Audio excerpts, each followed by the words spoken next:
Parents, we know we can't protect our kids from everything. Eventually, they're going to bump their heads or scrape their knees. But we can protect them from 6 types of cancer.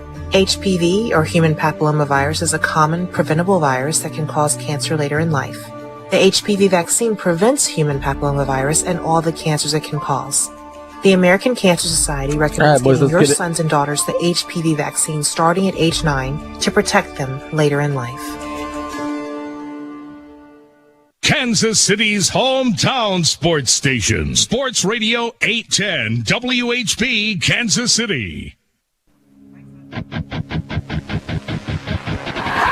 America's largest all-sports radio station presents the #1 motorsports show for 2 decades. Track Talk, brought to you by Lucas Oil Products. Here are the Racing Boys, Scott Traylor and Kirk Elliott. Good morning, everyone. Welcome to Track Talk here on Sports Radio 810 WHB. I'm Scott Traylor, along with my partner Kirk Elliott. Deidre Ingram running the show for us this morning. Blake back at Sports Radio 810 WHB. How you doing, Kirk Elliott? You doing all right? I haven't had a chance to talk to you all week. Scotty kind of stole your seat yesterday on Mostly Motorsports, and here you are right in front of me. That's okay that Scotty took my seat. That was an entertaining show yesterday. Yeah? You guys told some great stories there, a couple of which I'd not heard before. Well, probably good that you hadn't heard them before, though, Kirk, to be honest with you. Yeah, it was fun having Scotty in here yesterday talking about all our times running up and down the road and all the good things that we did over the course of the 11 years that we traveled together. And, yeah, it was pretty good. I had a good time yesterday, for sure. Yeah, a lot of things that I haven't weighed in on, probably the least of which is Knoxville last weekend. And the TV broadcast, you guys talked about that great last Monday. We'll get into that a little bit later on. But, yeah, Lee Spencer's going to be with us here in a little while, so we'll talk to her. In the meantime, we've seen some great racing here the last 3 nights. Well, let me tell you, first of all, let's start off by saying that I-70 Speedway, the Lucas Oil ASCS National Sprint Car Tour, got rained out last night at I-70. And it was a pretty significant amount of rain that came in yesterday morning. I don't know about you, where you live, Kirk, but, man, it was raining hard here in Gladstone.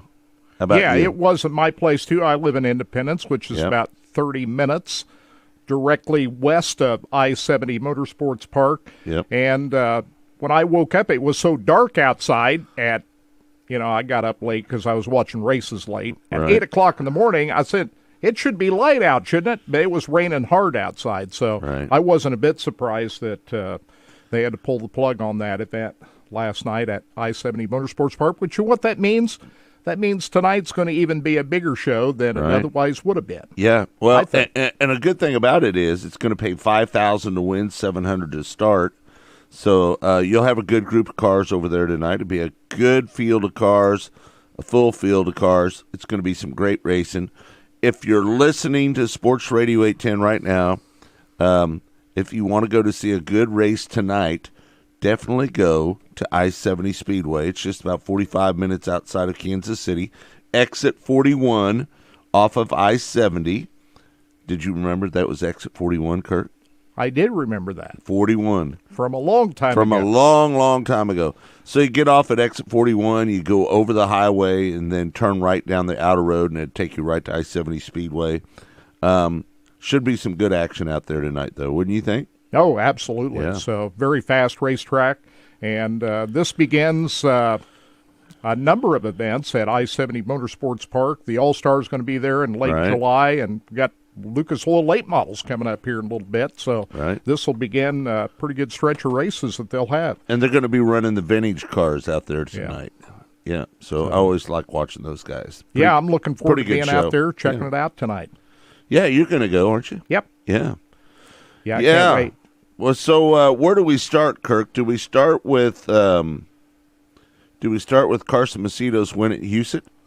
Is that where we start? And what a turnaround for Brian Brown. I mean, who was just completely out to lunch the first 2 nights at Houston, including the first night of the High Bank Nationals, where he just started didn't way look back good in the B main on Wednesday night during the makeup date for the World of Outlaws. he elected to go to the tail end of the field Right.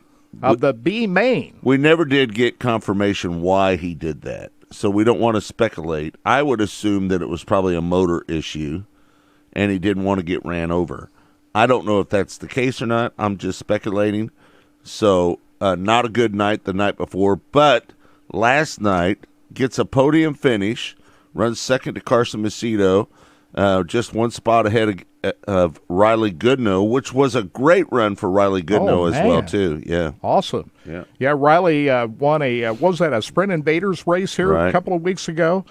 And so he's gotten into victory circle, but for him to come up with a third-place finish last night, and Macedo had a little bit of difficulty getting around him. Right. And once he did get past Riley Goodnow, then I thought I didn't think Brian was going to be able to hold him off at that point. I think the best Riley Goodnow has ever finished with the World of Outlaws, and I think I heard this last night, is he's finished 18th 3 times with the World of Outlaws. Yeah, I That's heard his that. best finish, and he gets a podium finish last night. He had a big smile on his face. Good run by Riley Goodnow last night. And Brian Brown was pretty excited for Riley. Did you see that after the race? How he said, man, that's a really good run for Goodnow over there. You talked him up a little bit. Yeah, and as well he should. I mean, he had been around Riley when he kind of got things going, and Brian said he had offered him up help on a number of occasions, so he was about as thrilled as Riley himself, Right. finishing as high as he did last night. But there was pretty good action up there last night, but, man, you got to be impressed with what Carson Macedo did last night. Oh, yeah, no doubt. Where did Carson? He started 5th. He ended up winning that race, but, you can never count out that JJR car, right? Never count him out. It's kind of like when you look at David Gravel. It's hard to count out David Gravel. And, I think right now Brad Sweet has a 12-point lead over Carson Macedo in the points right now. And it just shows you again how good Brad Sweet's team is. They had some issues last night. They had to get that car back out on the racetrack. They had to do I think they replaced the front axle and the top wing on that car, and they got him back out on the track. And he ends up 11th. Is that where he ended up? 11th, yeah. That is amazing. You watch those guys do all those repairs on crazy. that 49 car after Yeah. that very wild flip. I thought for certain, and Brad Sweet thought for certain his night was over because he even crawled out of the car. He took his got helmet out, off, took his helmet off. He everything. had given up. Yeah. But they kept working on it, and you could see Brad was standing there. Hey, I think they're going to I better get back in here and Right. get strapped Yeah. back in. And they got him out there, and for him to finish 11th, that's why he is a 3-time World of Outlaw champion. Right. With what they did. But they had to have a lot of help from a lot of other teams to execute that. And this is one thing that has really impressed me with World of Outlaw sprint car racing and other forms of racing, too, is in the work area, the work that they do to replace these front axles and all of the repairs that they made to Brad Sweet's They've car got it last down to night a in that science. short amount of time Right. and get him out there and salvage an 11th place finish out. That's truly remarkable. We didn't see this kind of work in the pit area Back in the 4 day. or 5 years ago. No. I think maybe the biggest success story of the night last night was the driver that finished 7th. He started 25th. Sheldon Hodenshield made his run through the field. I believe he had to take a provisional. He did have to take a He fell one spot out of transferring in the B main. He missed so it by took that one. provisional, Right. and through the field he went. Yeah. So Sheldon ended up running 5th in the B main in the last chance showdown, and he starts with a provisional, dead last, and he runs his way up through the field. He started 25th, and he ended up running 7th last night. What a run. It's absolutely incredible. You've got to believe that Sheldon is the fastest car right now in sprint car racing.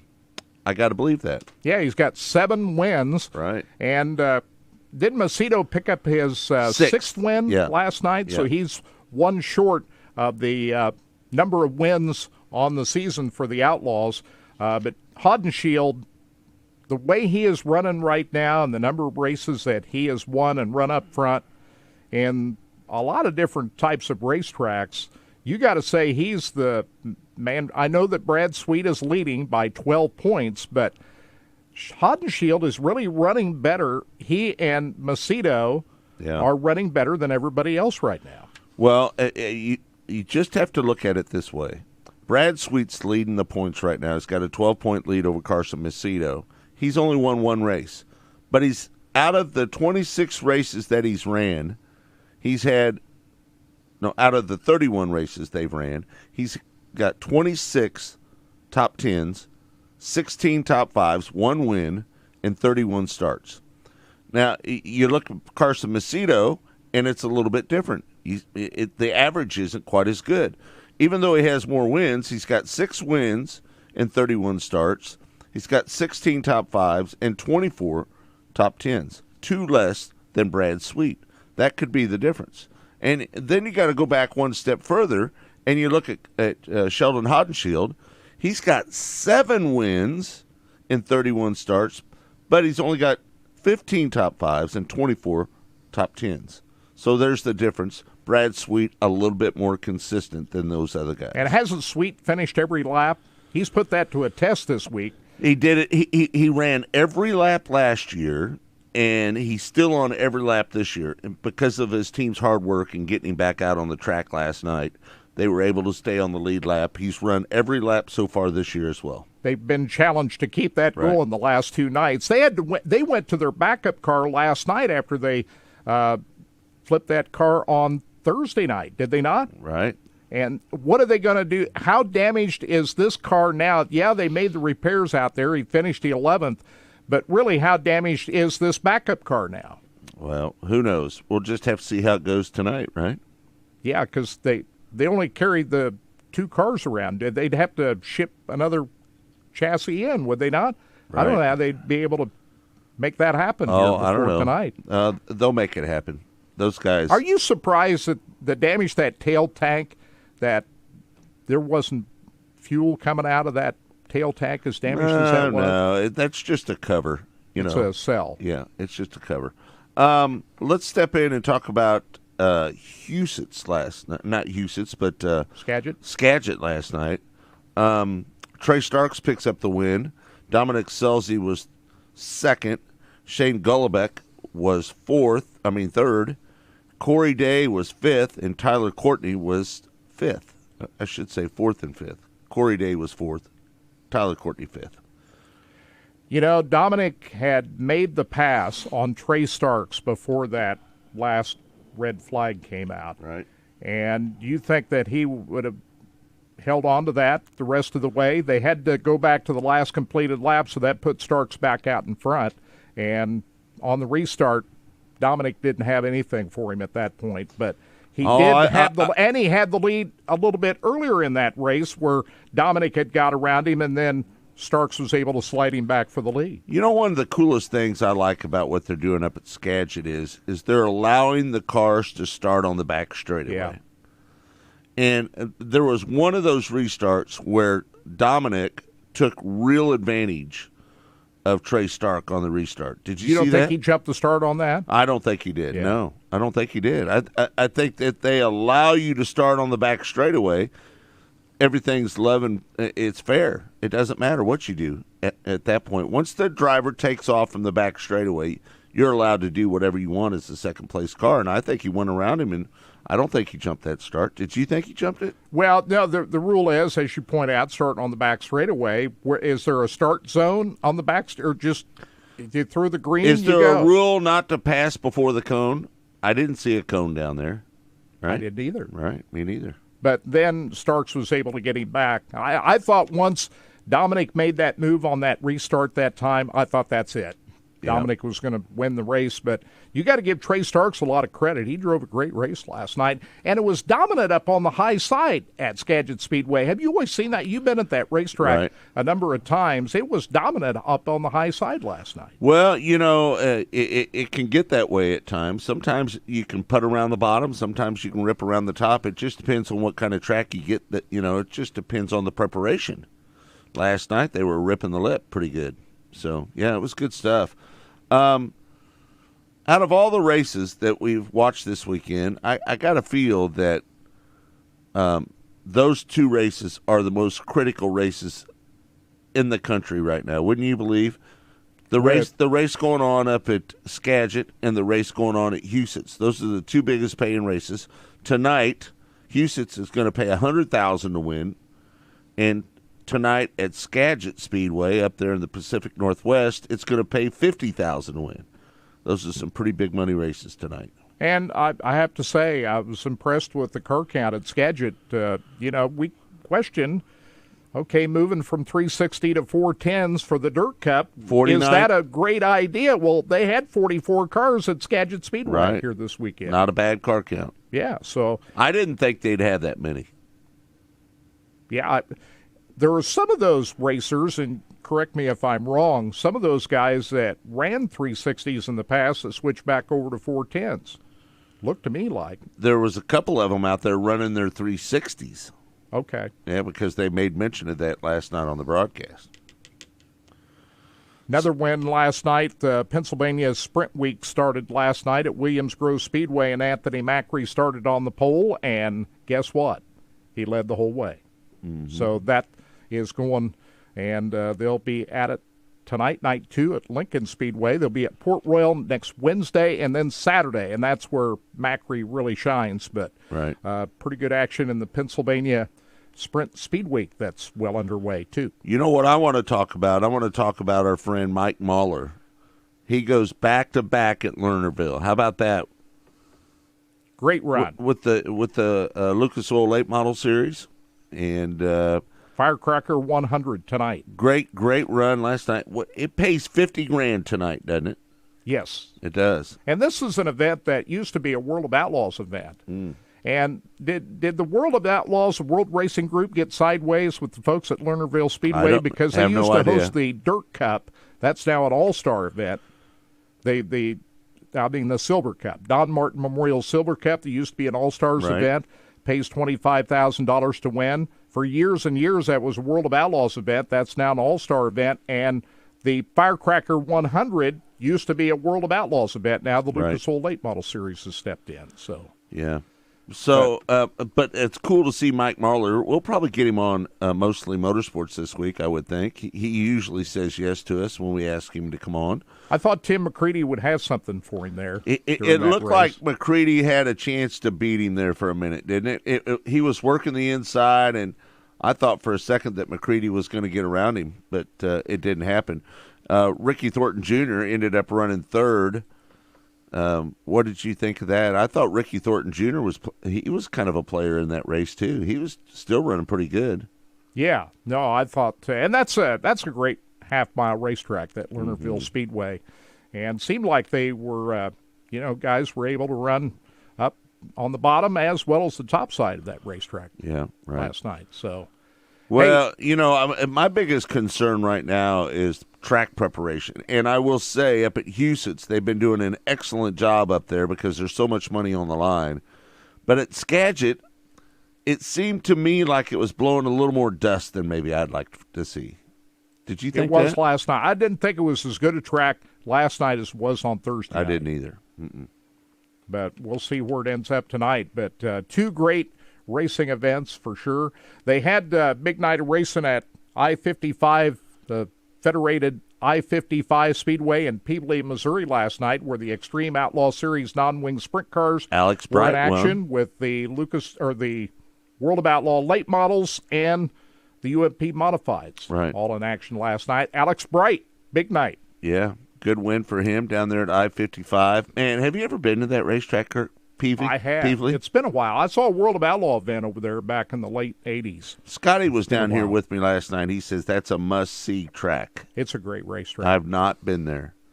I'm going to go down there in the motorhome someday. That's where Sheldon Hodenshield really shines. Right, yeah. When that Iron Man comes up there the week before the Knoxville Nationals, we'll see if anybody can beat Sheldon Hodenshield.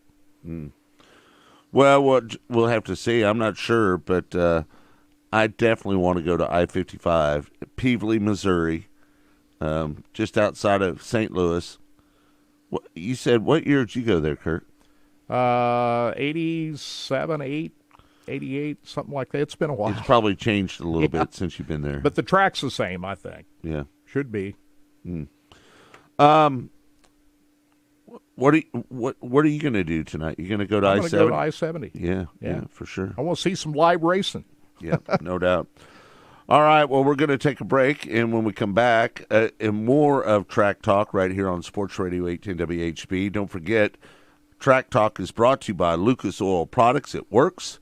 We'll be back with more Track Talk in a moment right here on Sports Radio 810 WHB. The choice of a lawyer is an important decision and should not be based solely upon advertisements. I'm attorney Mike DePasquale. I played linebacker. I won a state championship. I played Division I ball. I know a thing or two about winning. A winning attitude starts with confidence. My law firm is so confident in what we do that if we take your injury case and we don't win, you don't pay us a dime. So if you've been hurt, call me. My team wants to win for you. I've got this. Mike's got this. All you need to know. 816-888-7500. Mike's got this. Hi there, Gary Giles with Giles' Jewelry. Everybody knows Giles' Jewelry is the place to buy an engagement ring. Thousands of diamond rings, quality second to nobody. Come on into Giles, 95th and Antioch, right in front of the big high B. Giles' Jewelry. We're the jewelers you'll recommend to your friends and family. Giles Jewelry for the best that's yet to come. Hey, Kansas City, Stephen St. John here from our friends at Window Nation. You've seen it. Home prices keep on rising, which means the more improvements you make in your home now, the better the return on your investment. And I'm telling you, new windows from Window Nation is one of the best things you can do, especially now. During summertime, demand is down, so Window Nation can make this incredible offer. Get 2 free windows for every 2 you buy. Plus, put no money down, make no payments, and pay no interest for 2 full years. Your home will be more attractive, more energy efficient, so your bills will go down. You extend the life of your cooling and heating systems, and you're just plain more comfortable all year round. Window Nation is the best choice. They've installed over 1 million quality windows, with 96% requiring no follow-up service. Call 866-90-NATION now, or go to windownation.com for a free in-home estimate or online quote. Call today and tell them Stephen St. John sent you, 866-90-NATION, or go to windownation.com. SSJ here for Amini's. All Amini's in-stock inventory is on sale right now. Amini's has a huge selection of indoor and outdoor furniture with 6 years no-interest financing available. Don't buy online when you can work with one of Amini's associates for service before, during, and after the sale. Amini's has arcade games, shuffleboard, golden tee, pool tables, pinball machines, game room furniture, rugs, lighting, theater seating, and more. You want it? Amini's has it. 105th and Metcalf in Overland Park, or online at Amini's.com. Firework Mania Superstore opens June 27th with a huge selection at the best prices 3 miles south of Olathe on Highway 169. They have the coolest thing you'll ever see, Pyro Scan. Just scan the barcode and watch the fireworks before you buy them. And you can order your fireworks online at firework-mania.com and schedule a pickup time. The Firework Mania Superstore is the nicest fireworks store you've ever seen. Located just 3 miles south of Olathe on Highway 169.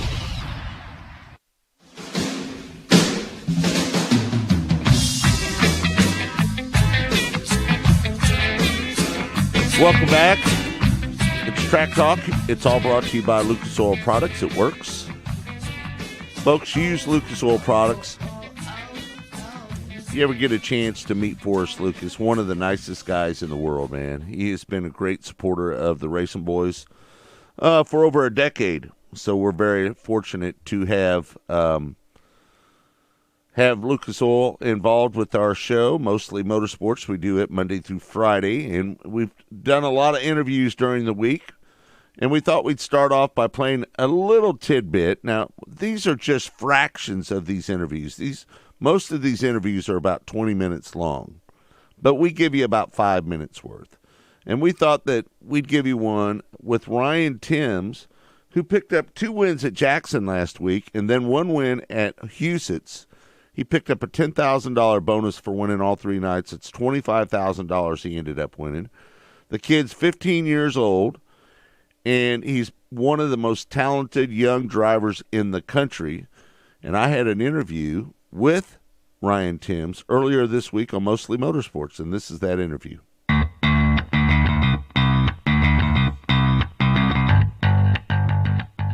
When you talk about young people in racing, the first name that usually pops up is your name. You got to take a little pride in that, knowing that people, when they look at young drivers that are coming up through the pipe right now, that you are the guy that people look at as maybe the most talented young driver coming up through the ranks. Do you ever listen to what people say about you, and do you ever think, man, how blessed am I? Yeah, especially lately, I've really been just soaking it all in and just I'm really grateful for the position I'm in, and I'm doing everything I can to make the most of it, and I'm just looking forward to more races, and we'll just see what we can keep doing. I'm listening to everybody, and I think just not letting it get to my head and just going race by race is just the best deal. Now, let me ask you something. Is that hard to do as a young driver at your age, 15 years old? Is that hard to do, to not let it get to your head a little bit? How do you manage the mental side of that when people are talking about how great you are? How do you manage yourself mentally that way? I mean, to me, it's kind of just like, it's cool to hear it all, but I really don't think I'm that great. I mean, I know I'm good for my age, but if I went and run an outlaw race right now, I don't think I'd go win it like everyone says I would. But I mean, I just try to go race by race and not even think about any of it, and just when I'm at the track, just only focus on that race and just go lap by lap. And I think that just we're all still trying to learn at all these different tracks, and we're still just getting our program better and better, and we're just going to keep getting faster and faster. So let's talk about, you're getting ready to turn 16. Unfortunately, it's not going to be by the time the Knoxville Nationals is going to be around. Are you excited about the opportunities that's going to take place for you once you turn 16, where you can go run with the All-Stars, you can run with the Outlaws, you can do some other things? Are you excited about that? Yeah, I'm really excited, especially because my first race with the Outlaws will be at in Grand Forks on the 26th of August. So I've never ran there, but I've seen a lot of videos of that place, and it looks like my type of track, just quarter mile, high bank. So I don't think that, I think we'll be able to compete with the Outlaws and All-Stars. I don't think that like the end of this year when I turn 16 will be the year that I really show what I got. I think we'll still be learning a lot, and I think next year and maybe even the year after will be where I really show everybody what I can do. But up until I turn 16, it sucks. I can't run the Nationals and all these races, but Bummer. I think it just drags out the hype more and makes all the fans more into it. And it'll just give me a better shot at it when I do turn 16. So rather than just going out there right now.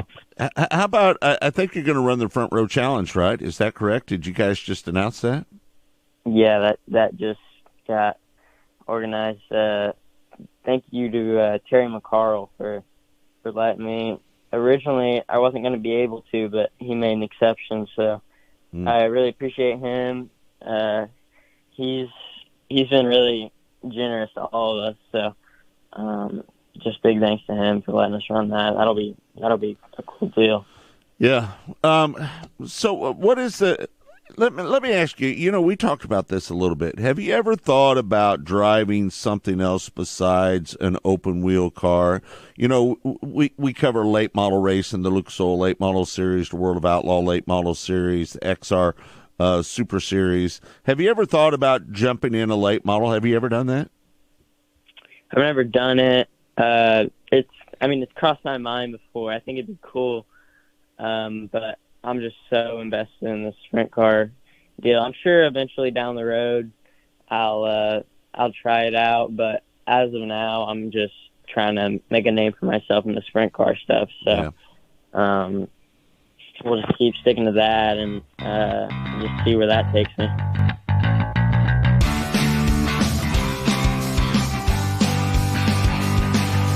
That's Ryan Timms on Mostly Motorsports this week. And if you haven't heard about Mostly Motorsports, we do that Monday through Friday, 12 noon Central Time. We have a lot of great guests on. And Ryan Timms was one of them this week. We had Chase Rodman, pit reporter, on. Terry Maddox was on with us as well. We're going to talk a little bit about those guys here in a little bit.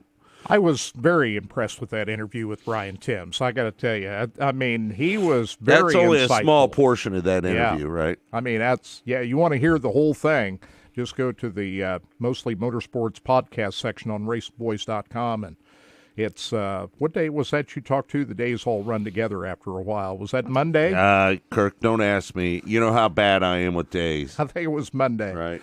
But anyway, listen to that whole interview because he has grown up a lot even in a year's time. Oh, for sure. I mean, last year he was winning a lot of races, some on the Lucas Oil ASCS trail, and now he's just about ready to turn 16 here in another couple of months, and the whole world kicks in at that point. So I was just impressed with how humble he sounded on that interview. Well, you know, the thing about it is that as you grow older, you kind of start respecting some of the things that you're doing as a driver, right? And I think Ryan Timms is starting to mature a little bit as a driver, and I think there's a lot of people out there that are waiting and just can't wait to see Ryan Timms run with the World of Outlaws or run with the All-Stars and see what he can do against those guys. How do you think he's going to do, Kirk? I think he'll do well. It's, of course, when you start running with the World of Outlaws, that's a whole new level. That's the toughest of the tough, right? But, the combination that he's got going on, it's a well-funded team. You got Jimmy Jones as the wrench. I mean, that whole combination of what they've got going on right now. Well, I don't think Jimmy Jones gets enough credit for what he does. Right. I mean, I know that, Ryan gives him plenty of credit when he talks about the team. But I don't think that the experience that Jimmy Jones has as crew chief, through all of his years back with Mark Kinzer, with Carl Kinzer, and learning everything that it takes to really be professional, I think that's a huge asset. And what I think Jimmy Jones also brings to the table with Ryan Timms is he can talk to him. Ryan said this in his interview. You didn't hear it on this part of the interview, but he said that for a guy that has never driven a race car, he really knows how to tell you how to drive the race car because he's been around and he's been doing it for so many years. And I think that's a huge thing for Ryan is that Jimmy can go say, all right, listen, you might want to run here. The track might change. You might have to go down there. You might have to move around. He tells him, he gives him a kind of an idea of what he might have to do during the race, and I think that's a huge part of his program. I just thinking here, if he was old enough to run, he'd be at Huset's this weekend. Oh, boy. Where would he finish up? Now, he won on Sunday night up there. He swept the weekend at Jackson. It's fun to think about. Now, where would Ryan Timms be in the mix if he was old enough to run this weekend up there?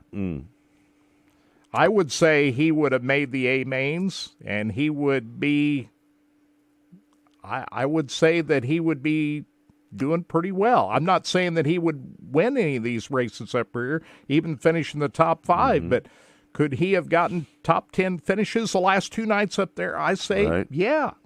Why not? Yeah. Well, we got Ricky. He's listening in from Savannah, Georgia. We want to thank Marvin for listening in from Ohio as well. So we've got a lot of people listening from around the country right now. We appreciate it, each and every one of them. Man, it's amazing, isn't it, Kirk, how many people listen to us from the East Coast during the week? It's crazy, isn't it? Yeah. We have so many listeners that listen to us in Ohio, Pennsylvania, New Jersey, New York, Iowa is now the number 1 state. California is number 2. So we've got a lot of people that listen from around the country on Mostly Motorsports Monday through Friday, 12 noon Central Time. Kirk sits in with me only one day a week on that. You got bumped out of the chair yesterday. That's okay. I was entertained listening to Scotty and your stories. It was a great show. Yeah. Hey, one of the big event that's going on we haven't talked about is Illinois Midget Week is well underway. And who's going to stop Cannon McIntosh? He led the whole way last night at Lincoln Speedway out in Illinois, and he almost pulled it off the night before when Bryant Wiedemann held him off. McIntosh started at the back of the pack the night before, and last night he didn't have to start at the back of the pack. He was up front and led the whole way. Right. So anyway, we'll be following the midget guys as they go through Illinois Midget Week. Did you watch that late model race at Peevely last night, Kirk? I did. Yeah. And, it's... Dennis Erb Jr. picks up the win, a 40-lap feature. Billy Moyer was second. How do you pronounce that last guy? That guy third. Frank Hackenast Jr. Hackenast Jr. Yeah. It looked like Billy Moyer was going to be able to pull that off last night, but Dennis Erb made a move on the inside going into turn number 3 last night, and he said after the race, I was just waiting for the right time for Billy to slide up, and once he did, once he got in there, he took advantage of it and got the lead, and the rest is history. So big night for Dennis Erb Jr. Good car count there as well. I don't know what their car count ended up being last night, but it was a nice car count. A lot of good late model racing going on right now, Kirk. Yes, sir. The Hell Tour is well underway. Bobby Pierce has been right in the mix of all of that. Some pretty good races earlier this week, and Bobby Pierce was in the show last night, and I thought what was different about Pierce was he was doing more on the bottom because the top side at Peevely, which was pretty unusual, wasn't there, and that's where Bobby Pierce likes to run. But since he had to try to nail the bottom, he ended up 8th last night, not a place where his car is set up to run. So I was kind of surprised he finished that far back. Ryan Gustin finished right ahead of him. Johnny Scott picked up the MLRA win at Off-Road Speedway. Who would name their racetrack Off-Road Speedway? Just think about that for a second. Why would you call your racetrack Off-Road Speedway? It sounds like it's a off-road racetrack. And that track is... when I hear that, Off-Road Speedway, I think rough. Yeah. I've not been there before. It's in Norfolk, Nebraska, where this racetrack is. You've never been there? I've never been there. Wow. So Johnny Scott picked up the win last night. Stormy Scott was racing at Peevely last night, I believe. Yeah. So the Scott brothers were split up where they were last night. So, all right. Well, listen, we're going to take another break. And when we come back, we're going to talk more about what's going on. We got a couple more sound bites to play. Terry Maddox and Chase Rodman, the pit reporter for the World of Outlaws. He's going to join us as well. That and more when we come back here on Track Talk. It's all brought to you by Lucas Oil Products. It works. We'll be back with more right here on Sports Radio 810 WHB in a moment. Stay tuned.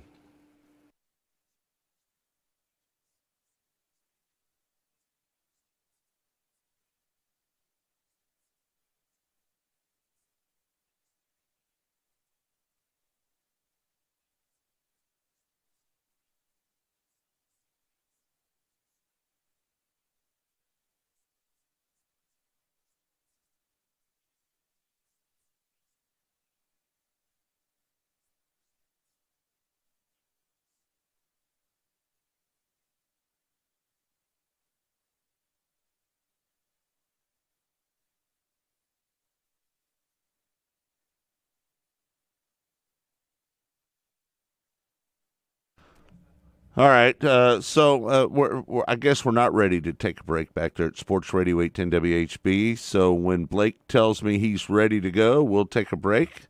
Again, it's all brought to you by Lucas Oil Products. It works, and we can't thank them enough for everything they do for us here at Mostly Motorsports and Track Talk, a sponsor of both shows. They've been just a huge supporter of the Racing Boys for such a long time. When we come back here in just a little bit, we'll have some sound bites from Terry Maddox, who is the owner of the Lucas Oil ASCS National Sprint Car Tour, NSL, OCRS, ASCS, the United Rebel Sprint Car Series. So he's got his shoulders full, and there's a lot on his plate. But this is a big race for them this weekend out at I-70 Speedway. Tonight, folks, it's going to pay $5,000 to win, $7,000 to start. And our boy Austin O'Neill is going to be racing out there tonight. So go out there and buy a shirt from him if you'd like. I know we have some Racing Boys T-shirts that we're going to be selling up in the Midway. I believe Joy O'Neill is going to be selling some of our shirts up there. So if you want a Racing Boys shirt, you can go up there and pick up one of them as well. So anyway, that's what's going on tonight here in the local Kansas City area. There's plenty of other racetracks to go to as well. Central Missouri Speedway, I-35. There's a lot going on racing-wise. Valley Speedway, I think they're racing tonight as well. So anyway, we're going to take a break. And when we come back, we'll have more of Track Talk right here on Sports Radio 810 WHB. It's all brought to you by Lucas Oil Products. It works. Stay tuned. We'll be right back with more here on WHB. Indeed can help them hire great people fast. I need Indeed. Indeed you do. You can schedule and conduct virtual interviews all from your employer dashboard. Earn up to $500 in sponsored job credits by interviewing on Indeed. Visit Indeed.com/credit. Terms and conditions apply. For NFL action, there's only one station to follow all season long. Sports Radio 810 WHB. Sports Radio 810 is the home of NFL Sundays, Thursday, Sunday, and Monday Night Football. And Sports Radio 810 is your home for the NFL playoffs. Follow the NFL on Kansas City's hometown radio station, Sports Radio 810 WHB.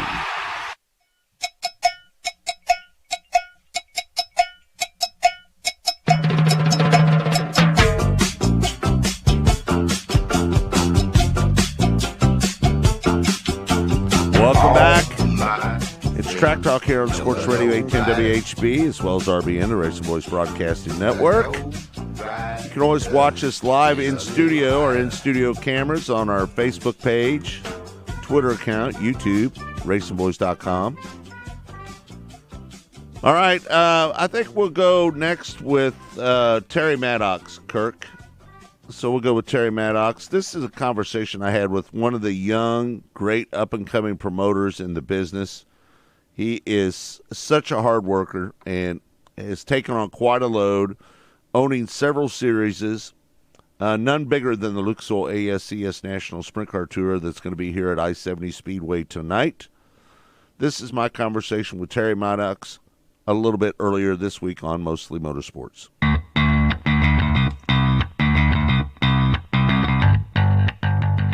A good, successful weekend down at Texarkana 67 Speedway and Boot Hill Speedway this last weekend. That was a pretty good turnout, wasn't it?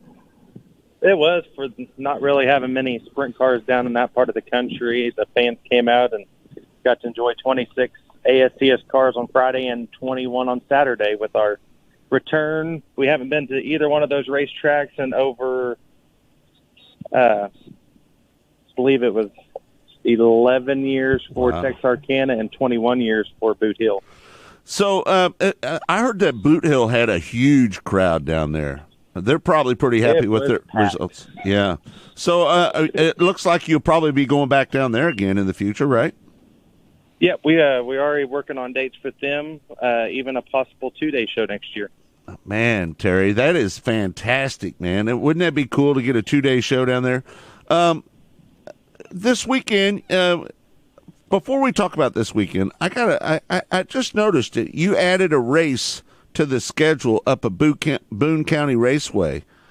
Tell me about that race a little bit.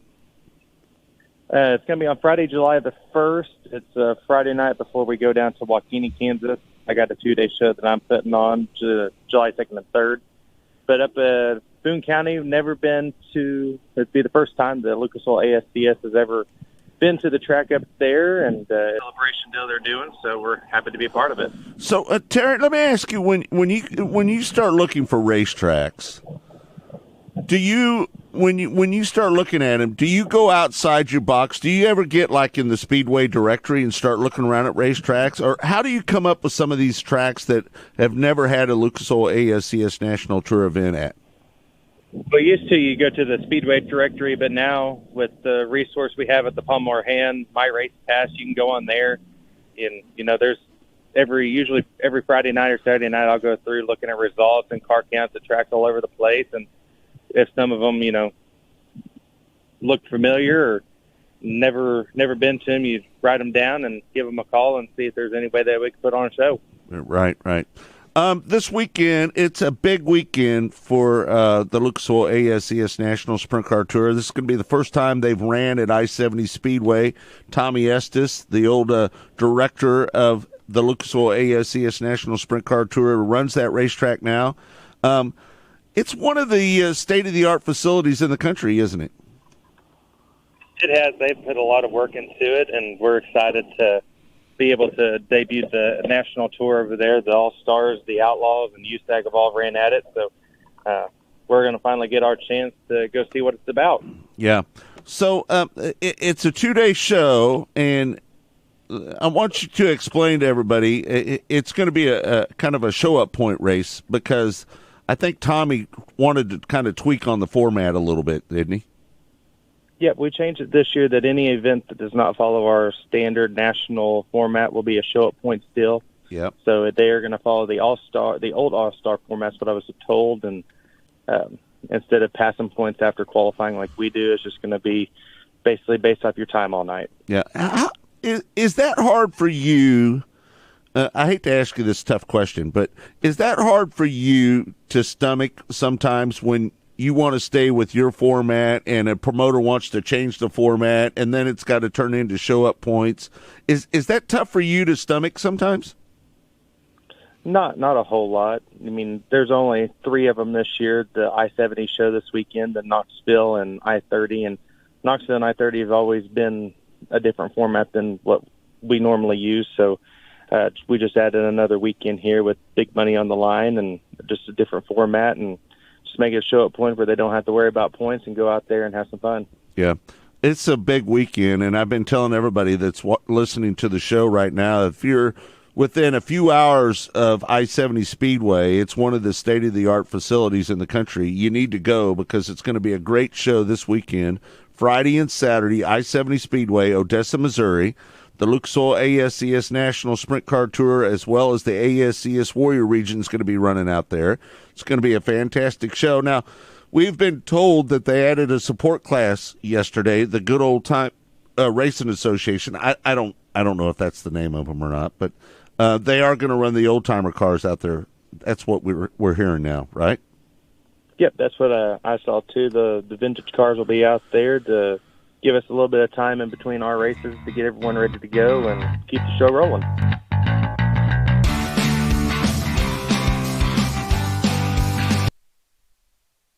That is Terry Maddox. Right. And we'll see him out at I-70 Motorsports Park tonight. He's talk about a guy that's a busy guy with all the series that he is running. I don't know how he does it, Scott. He's young, Kirk. That's how you do it. If it was me or you and us old farts was trying to do that, no way.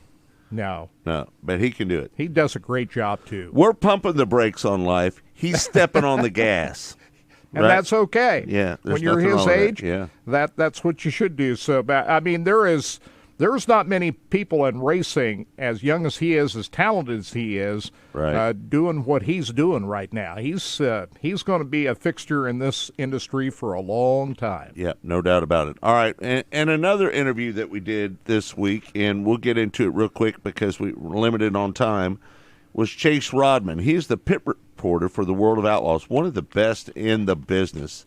Let me tell you something, man. Chase Rodman is as good as they get when it comes to pit reporting. Nothing against my buddy Scotty Cook, but Chase is as good as they get. So this is an interview that I did with Chase Rodman earlier this week on Mostly Motorsports.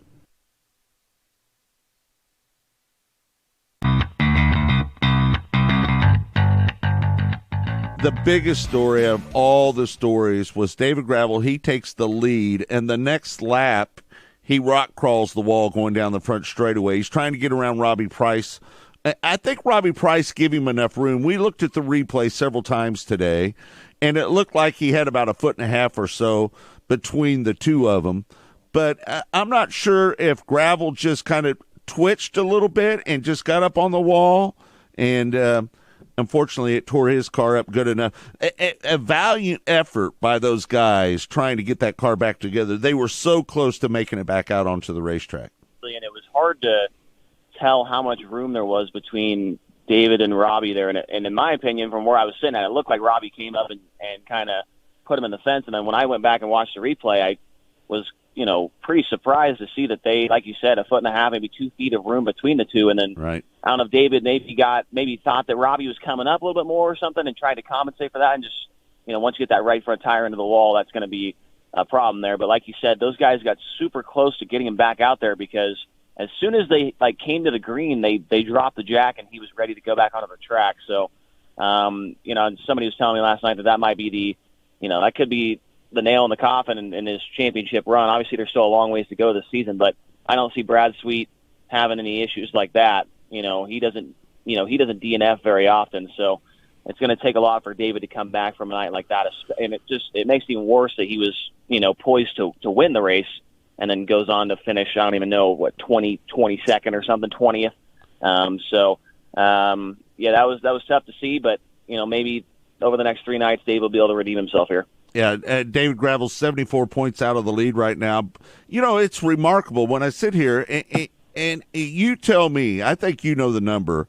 I think the average finish for Brad Sweet last year was like 5 point something, right? You have to run up in the top. You have to run up in the top 5 just about every night, especially when you only have one win compared to Carson Macedo, who has 5, and Sheldon Hodshield, who has 7. Consistency really pays off. Yeah, consistency is what it's all about when it comes to winning the Outlaw Championship, obviously, and that's kind of something that a guy, Justin Fiedler, has been really paying attention to recently on his podcast, and he's been mentioning that a lot. You got to be, average finish every night or average finish throughout the season is going to be 5 or a 6, maybe a 7. That's pushing it. You got to be up there close to the top 5 every night if you want to do it.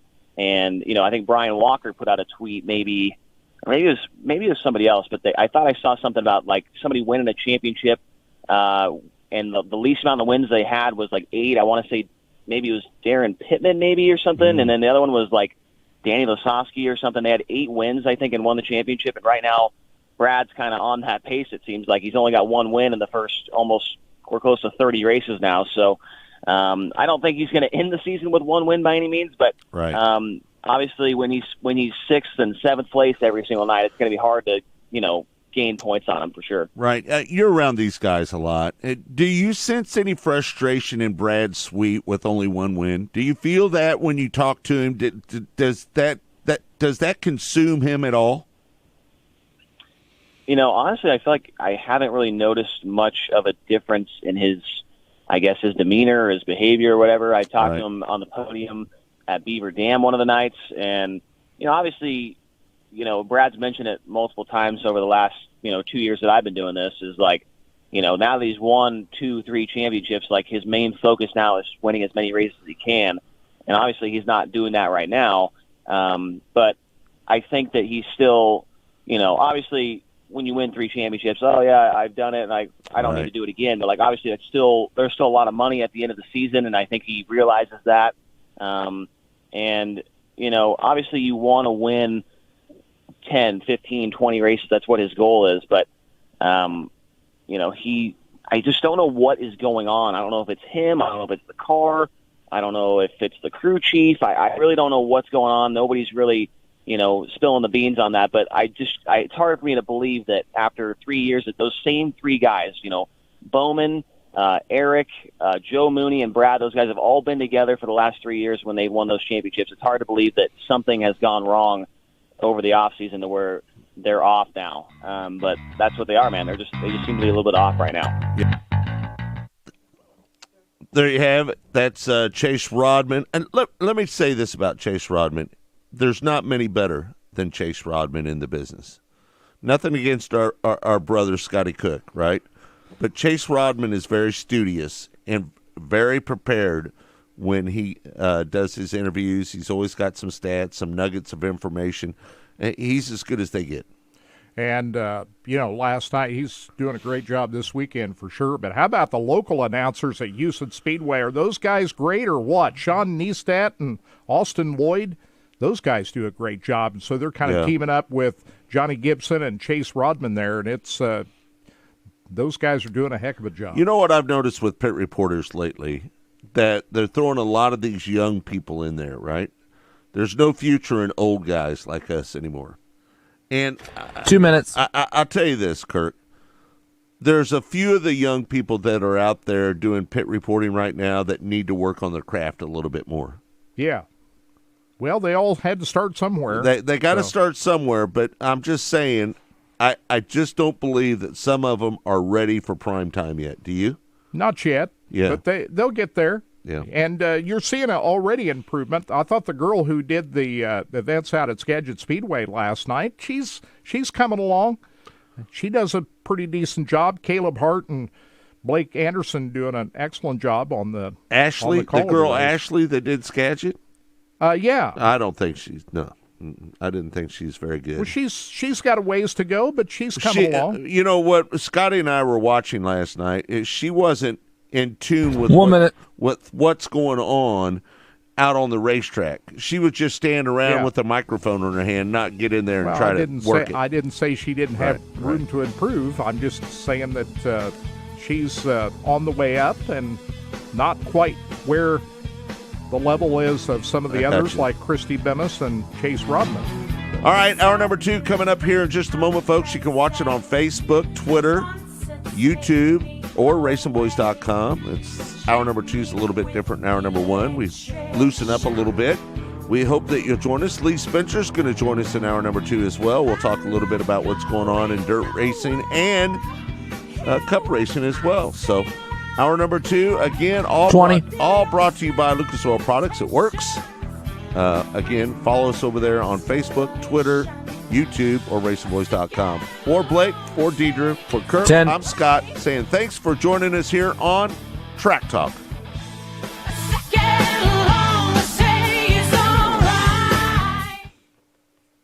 Jayhawk fans, this is Bill. Good stuff, fellas. If you have an urgent orthopedic or sports injury, the University of Kansas Health System is open, safe, Jack, and has extended hours to see you quickly. Your injuries deserve treatment from the experts who treat the Jayhawks. Check. 1, 2, Mr. Johnson. Health. So take pride in caring for your car. Can you hear and me? pass Thank that you. pride and knowledge to the next generation for years of smooth, reliable driving on the long road ahead. Trust Lucas Oil. It works. Go harder, faster, stronger with Rod End Supply. Whether you are running industrial, farming equipment, or a race car, Rod End Supply has the assortment of rod ends, radius rods, and specialty products that will help you lead the field in performance. Our superior design means our rod ends last longer and perform better, giving you the edge on the track and saving you money. Contact Rod End Supply or order online today at rodendsupply.com. We don't just sell them, we race them. rodendsupply.com. Serving the racing community for over 30 years. At Lucas Oil, we take pride in creating problem-solving products to make your car care easier. We protect your vehicle and make it run longer so you can focus on the things that matter most. Whether it's commuting to work, visiting a loved one, taking the kids where they need to go, going to the big game, or anywhere life takes you, Lucas Oil is committed to getting you there for all of life's important moments. Lucas Oil, it works. Here at Specialty Sportswear in-house, we do all of the screen printing, all the embroidery. We do some vinyl. The other add specialty items like your pens, magnets, notepads, calendars. You can actually buy that, build your business to make it larger. We have the largest screen printing process and the largest embroidery anywhere around in the area. We can do stuff all the way from your school clubs to sports teams, a professional look in the office. If you can imagine it, we can do it for you. One of the main reasons for poor vehicle performance is a dirty fuel system. It can cause decreased fuel economy and actually do harm to your engine over time. By adding Lucas Fuel Treatment to your vehicle, it cleans and lubricates the entire fuel system. Pump, carburetors, fuel injectors, and valves as you drive. It also improves your vehicle's performance. It's a non-solvent product designed to protect both gasoline and diesel engines. Lucas Fuel Treatment. It works.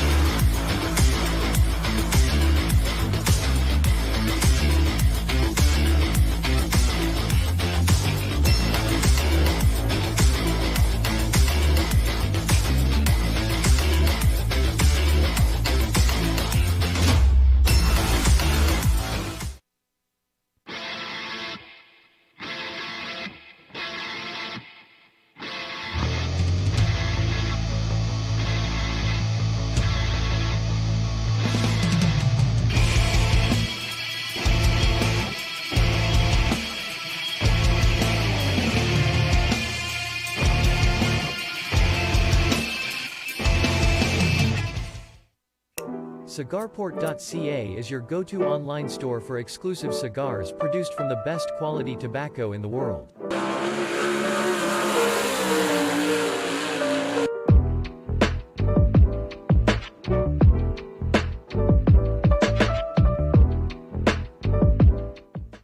There is less than 1/100th of an inch of motor oil protecting your car's engine. Friction and heat causes engine oil to experience thermal breakdown, weakening its ability to protect the engine and its parts. Lucas Heavy Duty Oil Stabilizer is specially formulated to resist thermal breakdown, protect vital engine parts, and extend the life of your engine. It also stops smoking, knocking, and oil consumption in worn engines. Lucas Heavy Duty Oil Stabilizer. Keep that engine alive. Missouri's must play getaway. Osage National Golf Resort. 3 9-hole courses to choose from at the Lake of the Ozarks in the Osage River Valley. Stay and play packages in our first-class condos. A beautiful clubhouse complete with pro shop and exercise facilities. A large pool for relaxation and families. The Eagle View Sports Bar and Grill. Great wedding facilities. Go online and make your tee time today. Race fans, the National Sprint Car Hall of Fame and Museum is open 7 days a week, year-round, for you to come in and check out all of the wonderful race cars on display in the museum.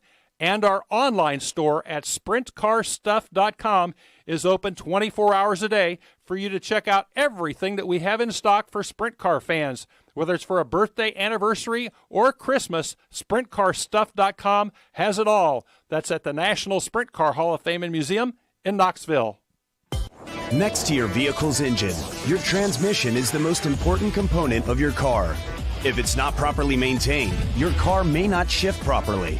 By adding Lucas Transmission Fix to your transmission, it cleans and lubricates sticking valves for proper shifting, renews worn bands to stop slipping, stops seal leaks, will not void new car warranties, contains no harmful solvents.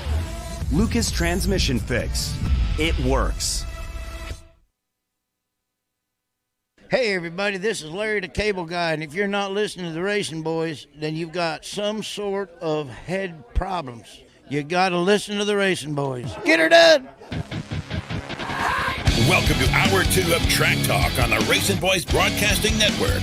Brought to you by Lucas Oil Products. Made in America, sold to the world. Here again are the Racing Boys, Scott Traylor and Kirk Elliott. Welcome back. It's Track Talk, and it's all brought to you by Lucas Oil Products. It works. I'm Scott. He's Kirk. And we don't have our normal crew running for us tonight. We've got Deidre working for us back here. She's trying to run everything by herself. It's the first time she's done it in a while. But I think we're in good hands, Kirk. She's doing a great job. She can get it done. She's good at what she does. She traveled with me up and down the road a few years, so she knows a thing or two about a thing or two. Yeah. Right? It's just kind of unusual not having not one, but both our boys Todd gone today. and Austin gone today. Yeah. So, Deidre, you're doing a good job back there, baby. We'll watch Austin race tonight, right? Huh? I can't You'll be out wait. there. Yeah, I'm looking forward to it. I keep looking over my shoulder, and I see a long-haired guy named Steve Post talking. All I can see is his chin and his mouth and his long hair. Where was the postman this week? Don't you normally have him on every Wednesday? He had to fly this week. Yeah. You know, we enjoy our time talking to Steve Post because he is about as educated as anybody. He's at Huset's this weekend, and they're doing their Wing Nation show. You know, like what they do up at Knoxville. Cool. Yeah, doing the same thing. $100,000 to win tonight. Holy cow. And you know the bad thing about it is, I've been watching TV all week. And tonight I'm not going to see it because I'm going to be at I-70 Speedway. Well, watch it when you get home. I will. Yeah, for sure. Will you already know the outcome? Or you do like I do and don't want to know the outcome until I see it? It's hard to avoid the outcome if you're a social media person, right? Well, just don't get on social media for a few hours tonight. Just focus in on the races. Well, that's no fun, Kirk. Not if you're out at the racetrack. You got to post up some social media Leave stuff. your phone in your pocket. Don't pull it out. You gotta pull it out and try to do some social media stuff for Racing Boys while you're out there. Yeah. You don't think like that, do you? No. You don't think about Racing Boys when you're at the racing track. Oh, I think about Racing Boys, but I just don't think about social media a whole lot. You're on top of all that, though. Good for you. You are not a social media person. I'm not. I'll admit it. Kirk is I'm not by a social far, media guy. Kirk is easily the most as educated as Kirk is about doing live broadcast and everything, setting up equipment to do the live broadcast. He's exceptional at that, right? But with that being said, Kirk Elliott is not a guy that is going to go on his Facebook page and post up a story about him or his life. You never do that, do you? No. I don't think. First of all, I don't think anybody cares what I'm doing. Kirk, people care. That's what these social networks are for. They're made so people can be a part of your life. Don't you know that people want to be a part of your life? Well, I wouldn't know why. Why would they care about what I'm doing? I don't know. I don't have a Twitter feed either. I tweet on the Racing Boys Twitter page, and we link stories up on Facebook, so I know how to do it. But from a personal standpoint, I don't get Kirk. I really don't think you know how to do it. To be honest with you, I don't think you're. I just don't think that you are. You're just not a social butterfly. I'm not. I'll admit it. Huh? Lee is not answering. Okay. Well, you can text her and say that we're trying to call her. Will you do that for us? I am doing that as we speak. Right. Okay. I know how to text. Kirk, you are number one, buddy, is what Marie says. Now, Marie, I'm going to take that a little personal. Who talks about Marie all the time on this show? Who talks about Marie all the time during the week on Mostly Motorsports? Is it Kirk Elliott? Scott Traylor. Right. Your favorite listener. Well, there's a lot of favorite listeners. Tammy is one. Marie, Paul always hangs out. Frog's always hanging out with us as well. Mark, you can always count on Mark to be there. Max Grogan, he hangs out with us. Good morning from Huset Speedway. Been some great racing. One more night, 100,000 to win. Man, oh man, 100,000 to win. Rick Millsap, he listens in from wherever he's at that day. So, and he's in Florida today. I think he's in Florida most of the time, actually. So, no, he said he was in Savannah, Georgia. He's from Florida, maybe. Yeah. No, I'm looking forward to that race up there at Houston Speedway tonight, as well as the Dirt Cup at Skagit Speedway.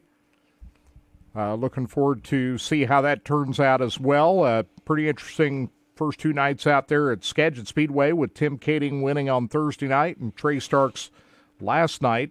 And have we heard anything more on Austin Wheatley, who was in that terrible crash on Thursday night? He broke a couple ribs, punctured his lungs,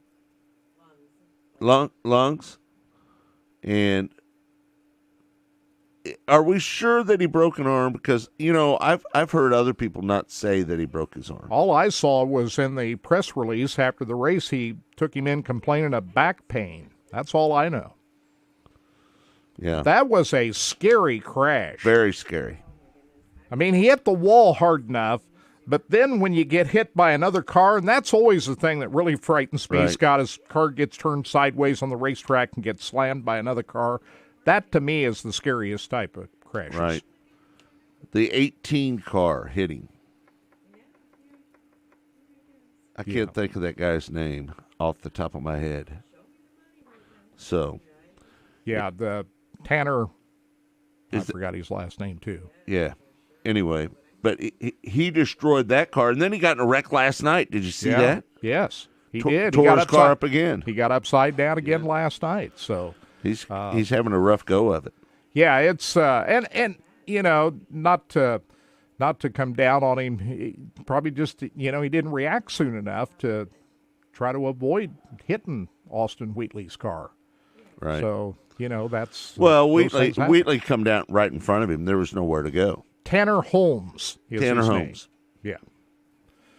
So he had another crash last night. So it's going to be interesting to see what type of racetrack we're going to see out at Skagit Speedway tonight. I thought Thursday night was a lot better than last night, but still we saw a lot of action.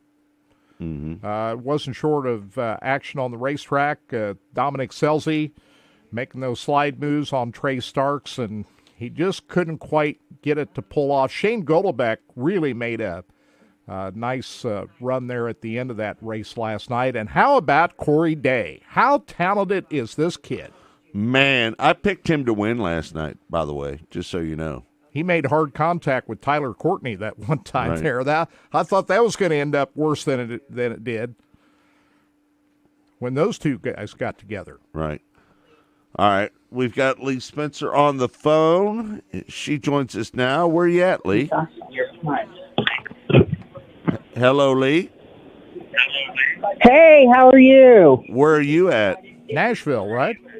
I'm in Nashville, getting ready to go to the racetrack and hear what Kyle Larson has to say. What's going on with Kyle Larson?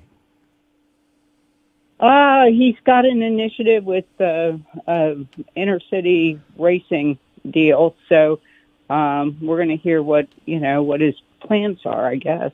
Right. Did he just go on vacation? He's been out of sight here for the last week. Did he go on vacation like everybody else? He said he was spending time in the sun, so I guess that's good, right? Right. I need some... Because people were asking, it's supposed to be in the hundreds, or it's supposed to get up to 100 here, and so a lot of the talk so far has been on how do you prepare for, the heat, because this is going to be the hottest race so far. I mean, I don't know if you could get, I don't know. St. Louis wasn't bad, so I can't complain. Usually it's warm, but it wasn't bad this year. So, but yeah, they're just worried about, getting ready for the sun and hunkering down and going racing. What's it going to be like for Kyle Larson without his crew chief for the next 4 weeks, and also two of his over-the-wall guys? You had to go right into NASCAR. You have to laugh. Go ahead. No, go ahead, Lee. No, I was going to say we talked to him about that yesterday, and, he basically said that he was in contact with his crew chief pretty much, as soon as he got out of the race car. And they go on, Windows Office or whatever, and it's kind of like Zoom and just chit-chat and do whatever, so that's not going to be bad. I asked him, did you think it was going to be harder to lose your crew guys? Because, there's a cadence to these pit stops, and it's kind of like a marriage. You're so used to, what one hand is doing, the other hand, and just working in sync. And he said, well, they practiced on the off week, so we'll see how that goes. Yeah. Have you been watching Huset's, and have you been watching Dirt Cup up at Skagit? I've been watching Huset's, and got to say, shout out to Buddy Kofoid, because I thought that was really spectacular what he did. And then the young kid from Knoxville who sat on the pole yesterday for the race, I thought that was pretty sporty. I was, that wreck, the early wreck between Rico and Brad Sweet just kind of blew my mind. I mean, we were coming back from the racetrack and watching it on my computer, and it was like, that was really mind-blowing. The fact that he kept going and still has the points is amazing to me. But, great race. I can't wait to see what happens tonight. It's looked really sporty up there. So I thought that what they've been able to do over the last couple of nights has been spectacular, and can't wait to see what happens tonight. Hey, did you see that wreck of Austin Wheatley?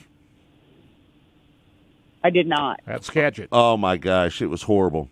Yeah, he ended up breaking an arm, I believe, puncturing a lung, cracking 2 ribs. It was a pretty nasty wreck. Yeah, it's like a lot of these wrecks, Lee, where car or truck, Carson Hocevar is one example, gets sideways, gets T-boned by another car. That's the scariest type of wreck.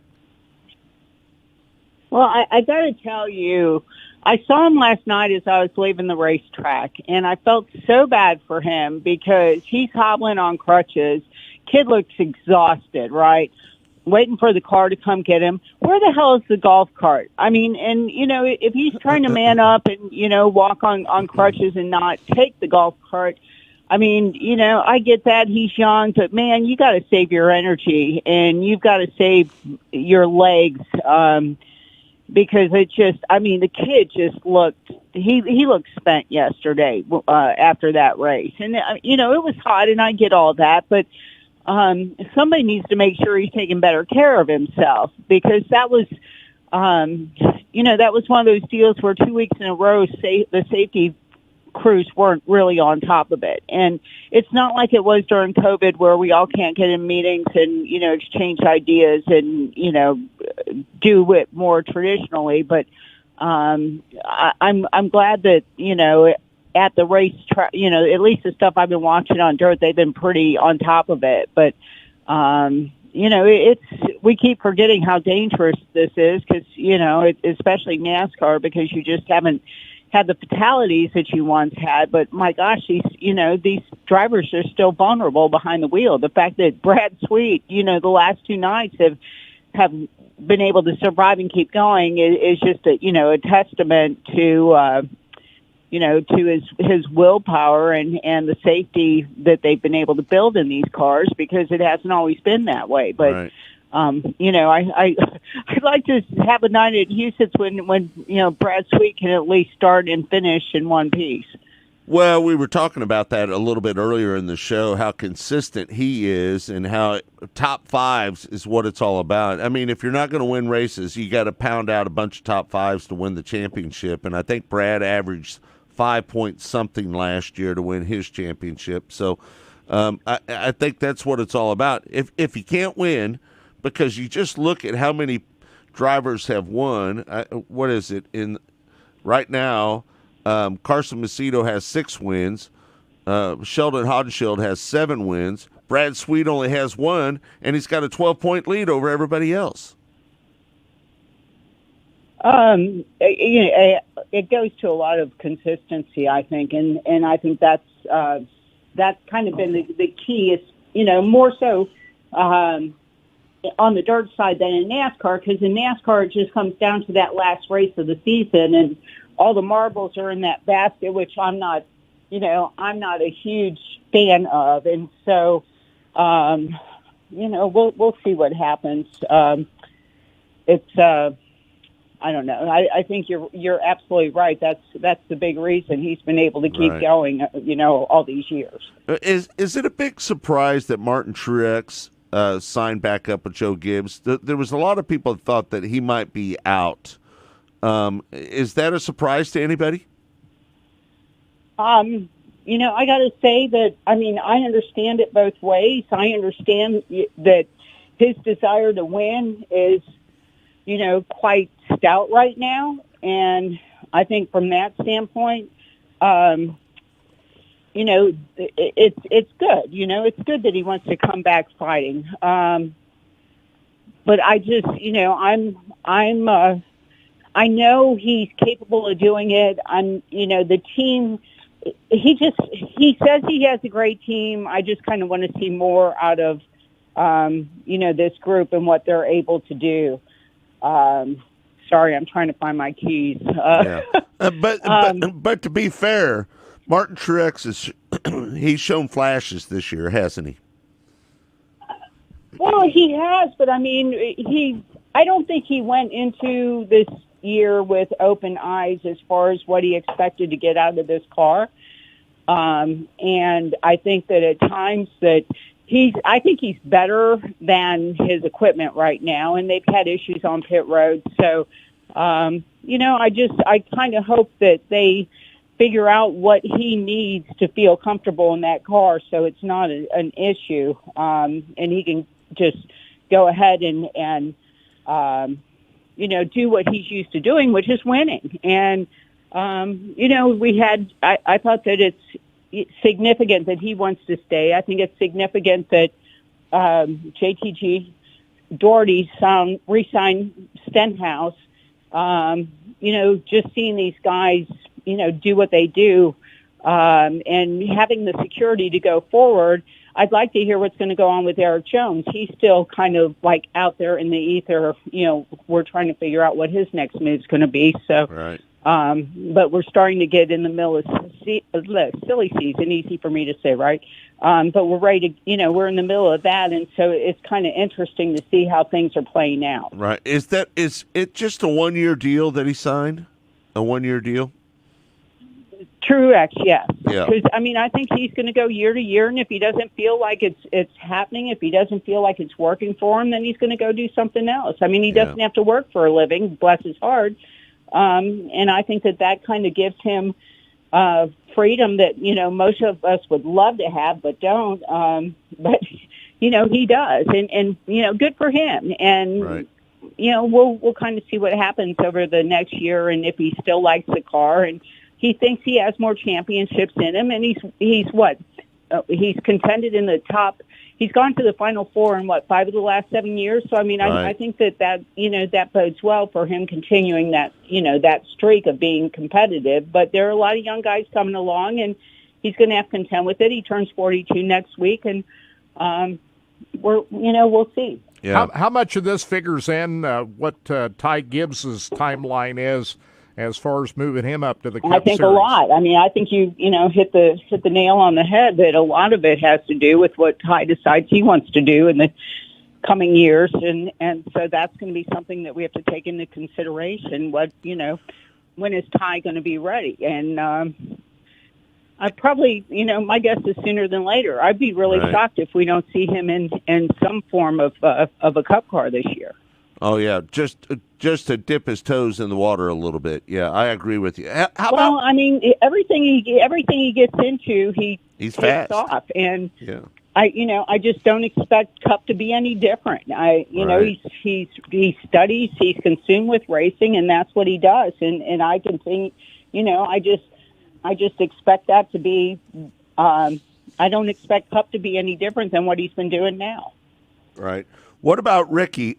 Ricky signed a multi-year deal with JTG Doherty Racing.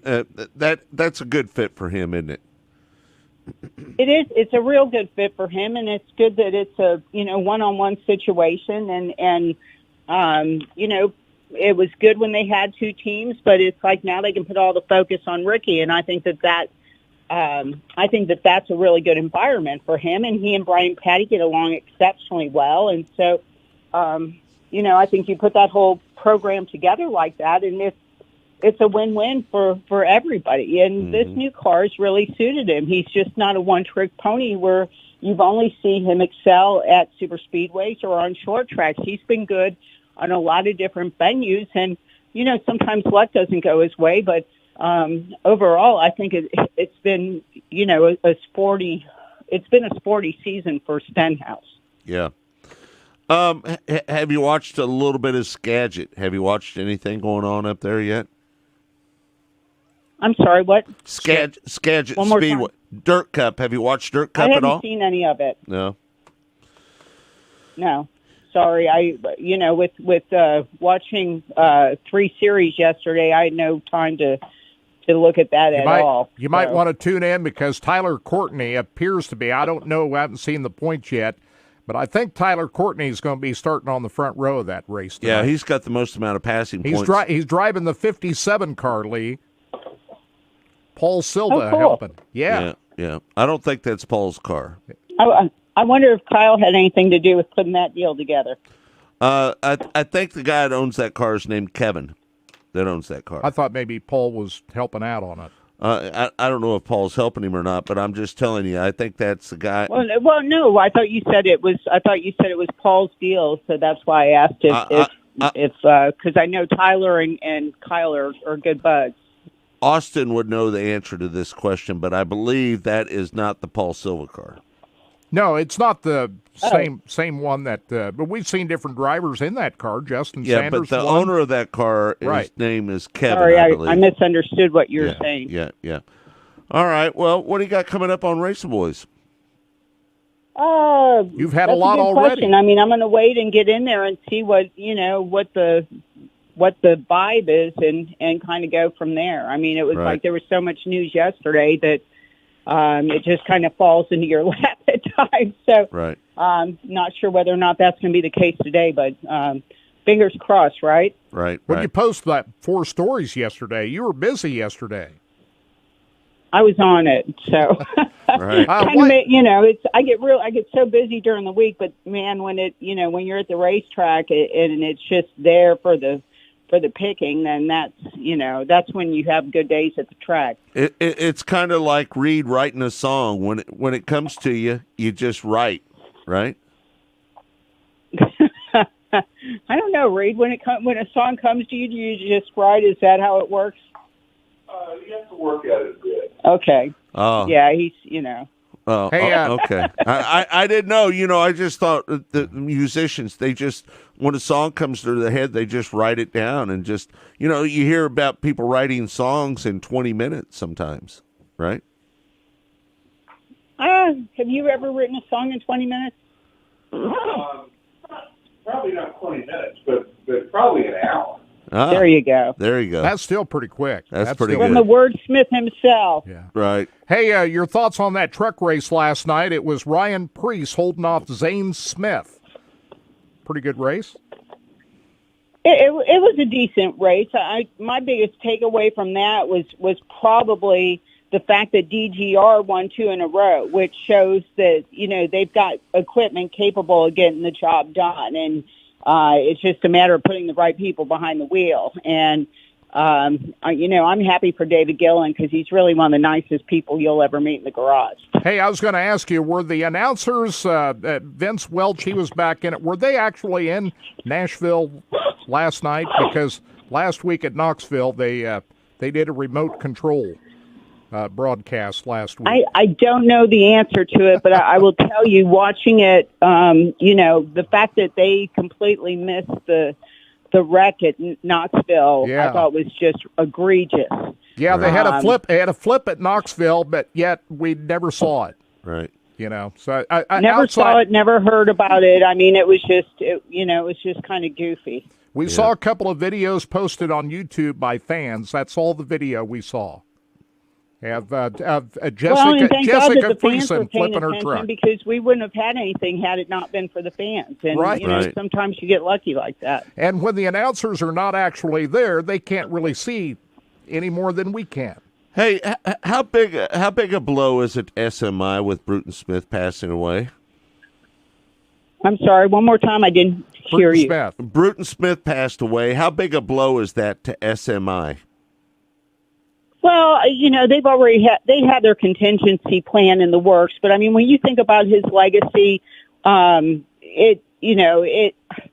it's just amazing what he did for the fan experience. I think if you look at anything else that he did in racing, he cared about the fans first. He thought about himself being out in the stands, even though I can tell you his suite was pretty damn sporty at Charlotte Motor Speedway, but they took that fans first mentality to a whole new level.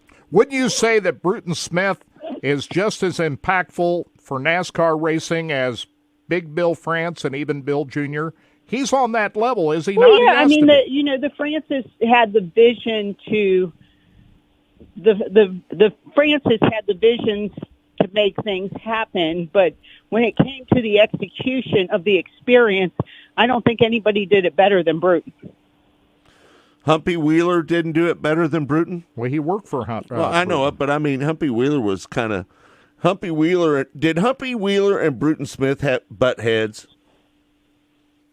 Oh, my God, all the time, you know? But, I mean, I think at the end of the day, the fact that they were able to work together and come up with so many different clever thoughts, ideas, entertainment, products.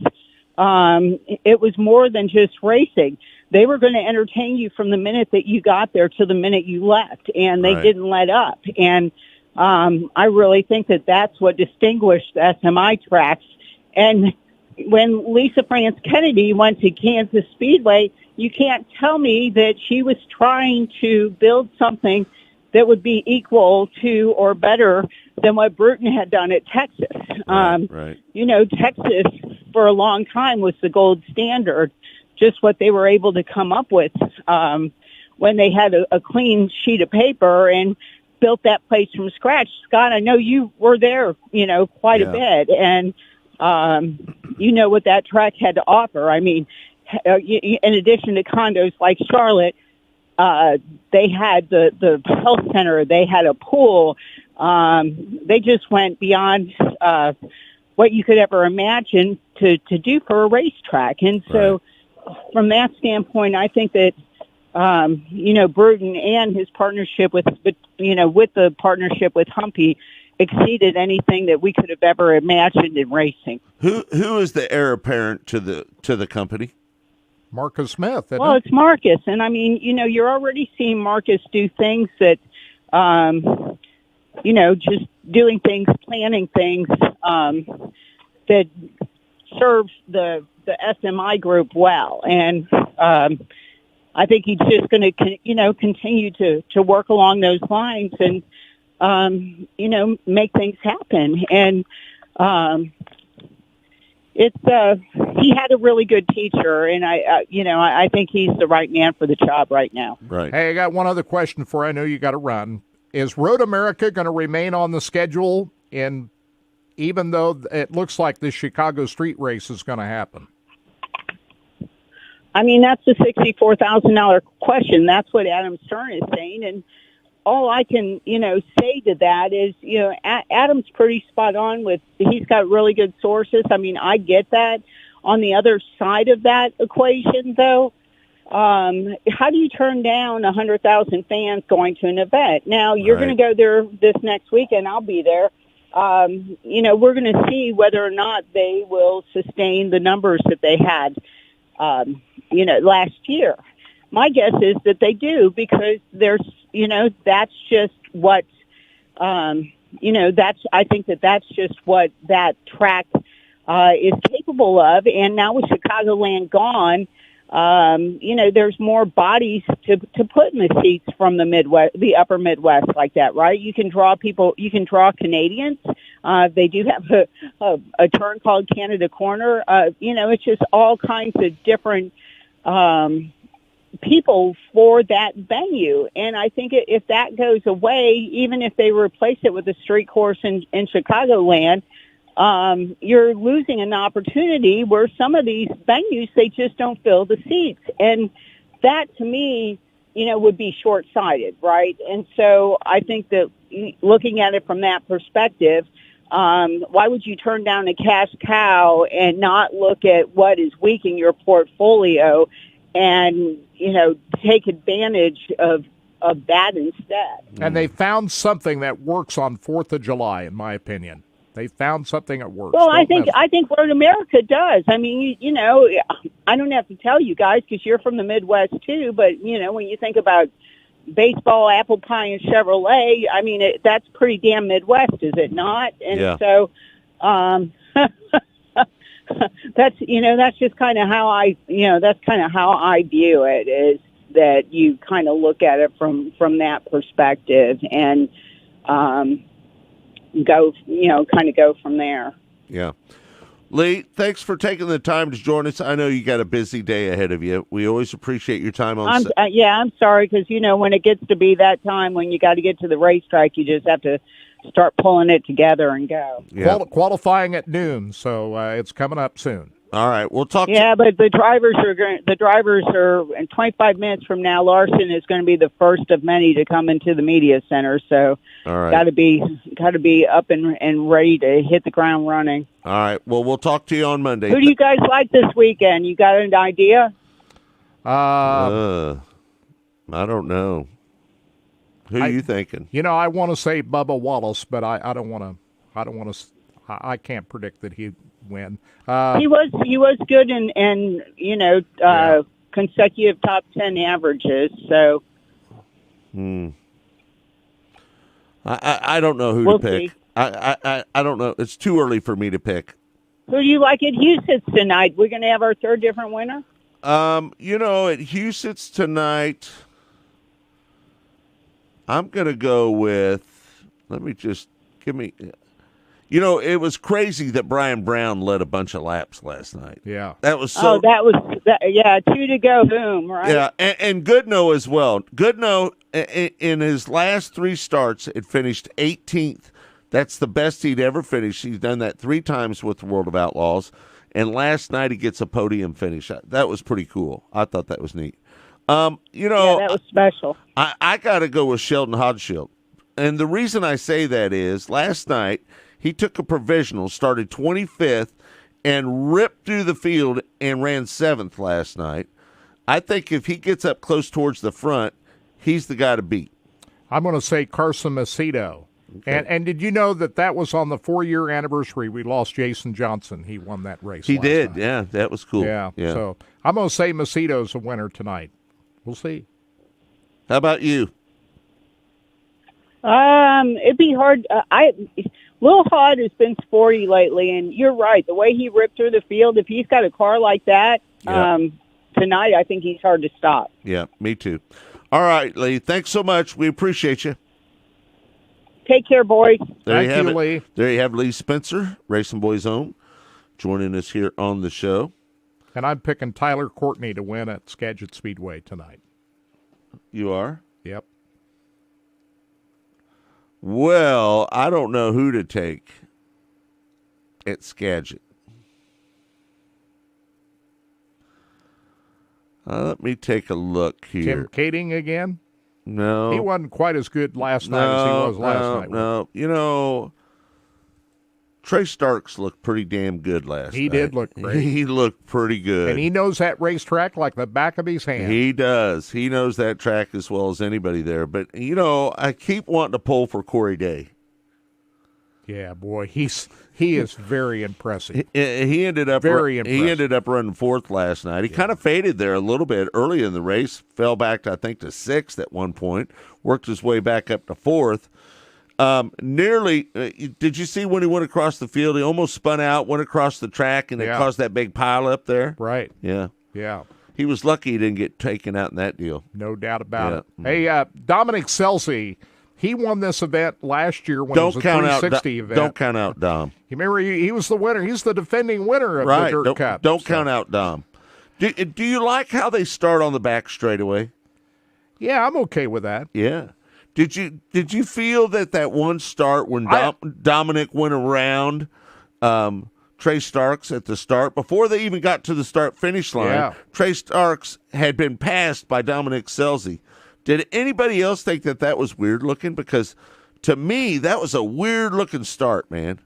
A lot of people would argue that's really not fair, the way they start that. I think it's the safest way to start. All right. But I've grown to like the double file restarts, the two in the Outlaws. Well, now, they don't do that with 10 laps to go or less, but I like the double file restarts, too. And I was one guy who didn't like it at the start. I'm not sure how to pronounce this name, Pete, but I appreciate you putting it up there. Kevin Kozlowski is the owner of the 57 car. Okay. Yeah. Yep. That's it's Kozlowski. How would you pronounce that? Kozlowski. Kozlowski. That's a fast race car. Yeah, no doubt. 57 car. We've seen a number of different drivers in that ride. Paul, did you think that on that restart that Dominic jumped the start a little bit? Because it was just weird looking, right? Yeah, we just don't see. Because the second place car was already in front of the leader before they got back to the start finish line. Right. It was weird. But under their rules and their procedures, that's okay. That was okay. Yeah. So that's the rules that they got. Yeah. And I don't frankly have a problem with that. You know, when there was a time at Lakeside Speedway when I raced that they didn't have a start line where you had to start. And there was a few times that I would start on the back straightaway, catch those guys sleeping, and they let it go. Well, if that's okay to do, you took advantage of it. Right. They never said where we had to start. Right. There was no restart zone. There was no zone, and you could start wherever you wanted. And I would sometimes start halfway down the back straightaway. Yeah. And I'd gap them about 4 or 5 car lengths by doing that. And it'd be hard for them to catch up at that point. I don't know. I want to know who, all the people that are listening right now online, I want you to give me your pick tonight at Huset's, and I want you to give me tonight's pick at Skagit, and I want you to give me tonight's pick at I-70. Can we do that? For all the people out there, Tommy Hahn says ASC is the first ones to move the cone to the front straightaway. That sounds right. ASCS was first to do that.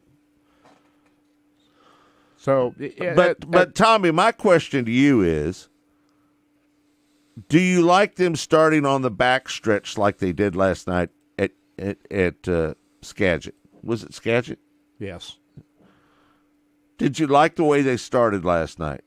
That was, to me, I thought it was cool. I don't know. Anybody else? I don't know if you get. Here's the no problem. way. Tommy didn't like it. Here's the problem with starting on the back straightaway. I'm not sure that unless you're the leader, you have any kind of an advantage on anyone getting ahead on the restart by starting on the back. The leader has got more of an advantage on the back straightaway than the cars behind him and try to get a run, because you saw how difficult that was for Dominic Scelzi to get that run on Trey Starks last night. He made it work once, but it's extremely difficult. Paul says we like it as spectators. Yeah, I'm not a competitor. If I was a competitor, I'd hate it. You probably wouldn't like it. Yeah. But as a fan, right, I don't have any problem with it. Yeah. So, hey, I Kirk, last night I brought this up with Scotty, and I'm going to bring this up on Mostly Motorsports this week. But have you noticed the difference between the drivers in the late model series and the drivers in the sprint car series? What's the difference, Kurt? The way they beat and bang on each other? No. Old drivers win in late models. Young drivers win in sprint cars. Have you noticed that? Well, there's something to be said about that. Old drivers with the experience in late models win. I mean, all you got to do is look at the winners that have been winning lately. Those guys are no less than 40 years old, the people that have been winning lately. Right. Mike Marlar. Marlar's 44. I thought I heard him say. Yeah. Dennis Erb Jr., he's Dennis no Erb young Jr., guy. Right. Oh, by the way, Dennis Erb Jr., at least smile when you're in victory circle. Act like you have a good time winning. I mean, he's just look at last night. Matter of fact, Dennis Erb Jr. was first. Billy Moyer was second. Billy Moyer Jr. Brian Shirley's no young chicken. Nope. Right? Yeah, he's all right. That's right. I mean, the guys that are winning most of the late model races are seasoned veterans. I mean, you got a few young guys like Tyler Erb and Hudson O'Neill and a few guys like that win races from time to time. But last night, Tim McCready, how long's he been around? Yeah. He ran second to Mike Marlar. So I'm just saying, older guys and late models win more than younger guys. Anybody else notice that? All right. Go ahead. Pot up the phone there, D. You got it? All right, let's go to the phones. Ryan's checking in. Hey, Ryan, how you doing? What do you think about that? Older drivers and late models, young guys in sprint cars. What do you think? I think that's the way it is now. And then you take a look at Donnie Schatz is doing more late model. I mean, I just think that's the way it's going to be. It's a young man's world when you're running the 410s. Right. That's for sure. It doesn't matter if it's a 410 or if it's a 360. It's a young man's world in the sprint car game. God, it is. And the guys that win in the late models are older guys with a ton of experience. Do you think it has a lot to do with the reactions in a sprint car are more keen than being successful driving a late model? I don't know. I think it has to. I mean, when you take a look at, I can't remember where it was, but I think Hoschill was running like a 12-second lap someplace, and you're throttled down. I mean, after a while, I mean, Scott, could you get in a 410 after a little while and do anything close to that on some of these short tracks? Brian, I'm 62 years old. I can't do anything now. I can. I wear Hey Dudes just so I don't have to tie my shoes. That's true. I think it is the reaction time and I mean there's so much force.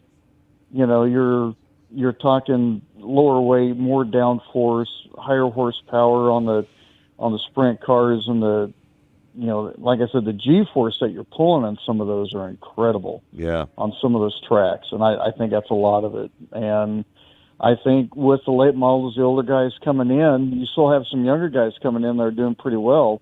Right. But man, I think it's the young aggression in the sprint cars, and I think it's the older knowledge in the late models that are coming up.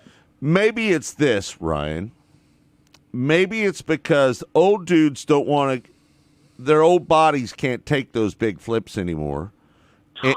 And because just look at Austin Wheatley, that wreck he had the other night. Man. That was terrible. And you think about that, old dudes don't want to wreck like that anymore. And the guys in the late models, how often? Chubb Franks the other night flipped, right? Mm-hmm. We saw him flip, didn't we? And it was pretty nasty. That was a nasty It was ride. pretty nasty. It was, but you take a look at the roll cage and the whole I mean, when you're taking a look at a sprint car, the cage is so small. When you get into a late model, the cage is so much bigger. I think it's more it gives you the ability to put more safety features in a late model, plus the wheelbase is so much bigger. So you're not going to have the violent wrecks that you have in the sprint cars when when those do happen. Plus, you take a look at the, USAC when they have the non-wings. When those things go, there's nothing to stop it. Right. Those things are just freewheeling. Yeah. And you're more brave as a young sprint car driver than the older guy that's taken a lot of hard flips over the years. The younger guys haven't experienced what the old guys have experienced, so they're able to make more daring moves than the older guys. And it's just a different type of car, different type of racing in the late models. Yeah, you got more guys walking like John Wayne running the sprint cars and the non-wings than you do the late models. That's all I got to say about that. Yeah, no doubt. What else you got, I was Ryan? going to tell you guys, watching Lernerville last night, did you notice? I'm going to give you 3 names, and you tell me what they have in common if you didn't notice it. Chris Ferguson, Scott Bloomquist, and Brandon Overton. Neither made the A main last night. Not all of them missed the A main. A main last night. Right. Brandon Overton, that was the biggest shocker. He finished one spot out of the B main. I think he started 5th or 6th. Ferguson had a shot. He started running up top, but he faltered and finished 5th, I think. And Bloomquist actually had a shot at it, and I can't remember the guy that came around, but he actually got around Kyle Strickler also. Well, that number 10 car. They only take 2 out of the B, right? Right. 2. Right. Yeah. And it was that Jared Miley, that number 10 car, that was able to slide Bloomquist, and Kyle Strickler was ahead of him, too. And that track was a dry slick from hell. That was crazy. You could kind of get up top. Ferguson had it for a little bit, but that thing ended up locked down on the bottom, and I hope it doesn't do that. You would think for 50,000, you're not going to have a track like that tonight. Let's hope not. And Brandon Overton was beaten by Alex Ferree. Have you heard of him before? Jimmy Owens, he's the one winner of the of that. Northeast guys. Yeah, he's kind of the part of the Pennsylvania posse of late models up there. When they get up there, I'll tell you what, if there's a region that takes racing pretty seriously, it's got to be up in that Northeast area. That's crazy area. It's up there. PA, man. And then you talk to was it 72 Morris? Can't remember his last name or his first name. He won his feature and he showed up pretty well. And now they have their preliminaries for the 50,000 tonight, which is going to be quite interesting. Yeah. Yeah, that's going to be something. Tells me that Tim McCready is going to walk away with the big prize tonight. He's done it before there. When it comes to big money, Tim McCready shows up. He no doubt. For some reason, he always shows up. But I would not. I don't think you'd be going out on a limb if you say one of the locals comes up with it. And if one of the locals is going to come up with it, I think Morris is the one you got to look at. If someone's going to pull a shocker, that would be it. Right. All right, and Ryan. Where are you going tonight? Skagit and Huset. Yeah. For Skagit, I got to go with Selzy. And with Huset's, I'm going to go with Brian Brown. How about that? Brian Brown? He's going to have to start way back. He won't get a good starting spot tonight. He won't get a good starting spot, but stuff can happen. Either that's going to be Hochschild. Hey, listen, One of the two. I was pulling for him last night. Believe me. Everybody was. Sure. Yeah, that's especially a place I got to get to sometime soon too. Especially how horrendous it was for him on Wednesday and Thursday nights. My God, it couldn't have been any worse for Brown those 2 nights, and then to have that kind of a turnaround last night. He's never happy when he loses, but he still had a smile on his face last night, despite not winning that race. After what occurred the previous 2 nights. What did he run the night before? He run like 13th, 16th in a B main or something like that? Yeah, he was way back in the B. Never had a chance at qualifying for the A. And then the night before, he elected to start at the back of the field. Mm-hmm. Well, if they can get some cautions, I think he can do some damage. That the odds are against you on that bet. You know that, right? They are.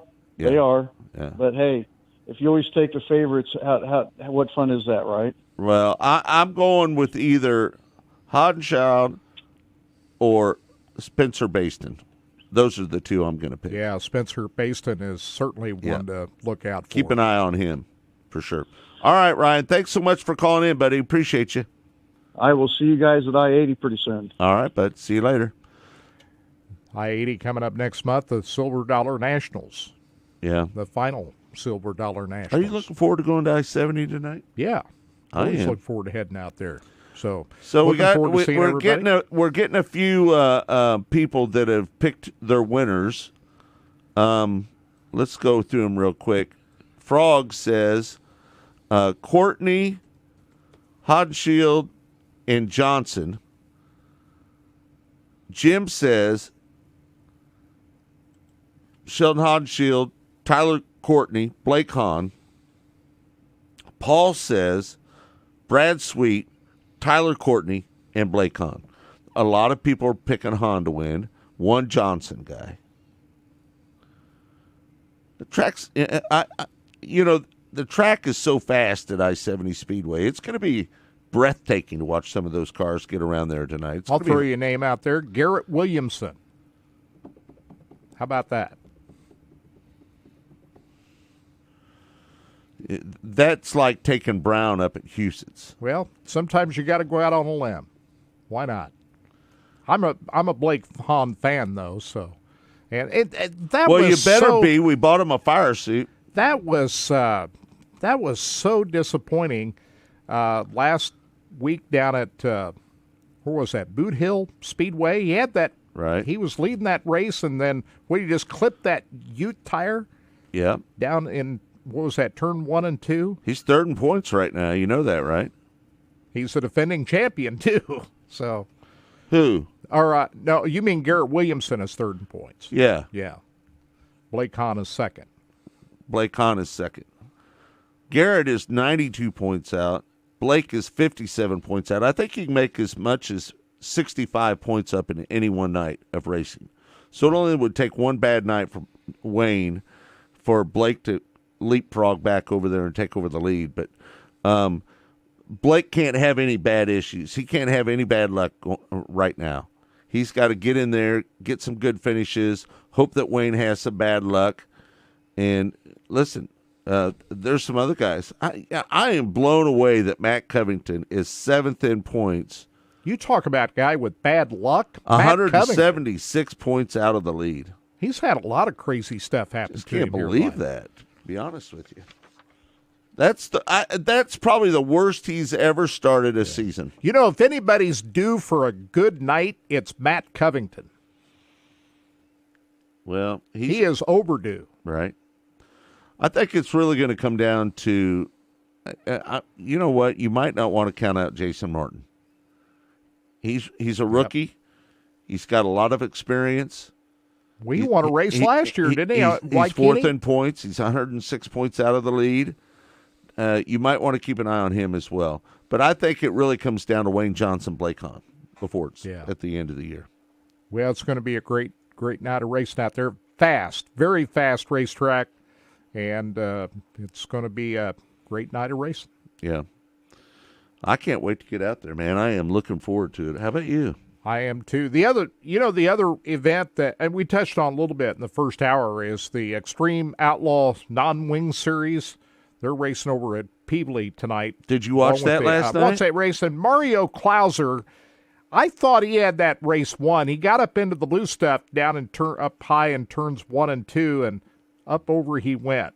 And I thought if he'd have just managed things a little more conservatively, I don't think there's any way he would have lost that race last night. But he got up there in the loose stuff, and over he went. That was that.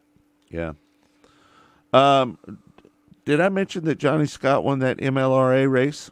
You did? I did. Okay. I didn't know if I did. At the Off-Road Raceway in Norfolk, Nebraska? I hate that name. Well, I've got a problem with a lot of names that,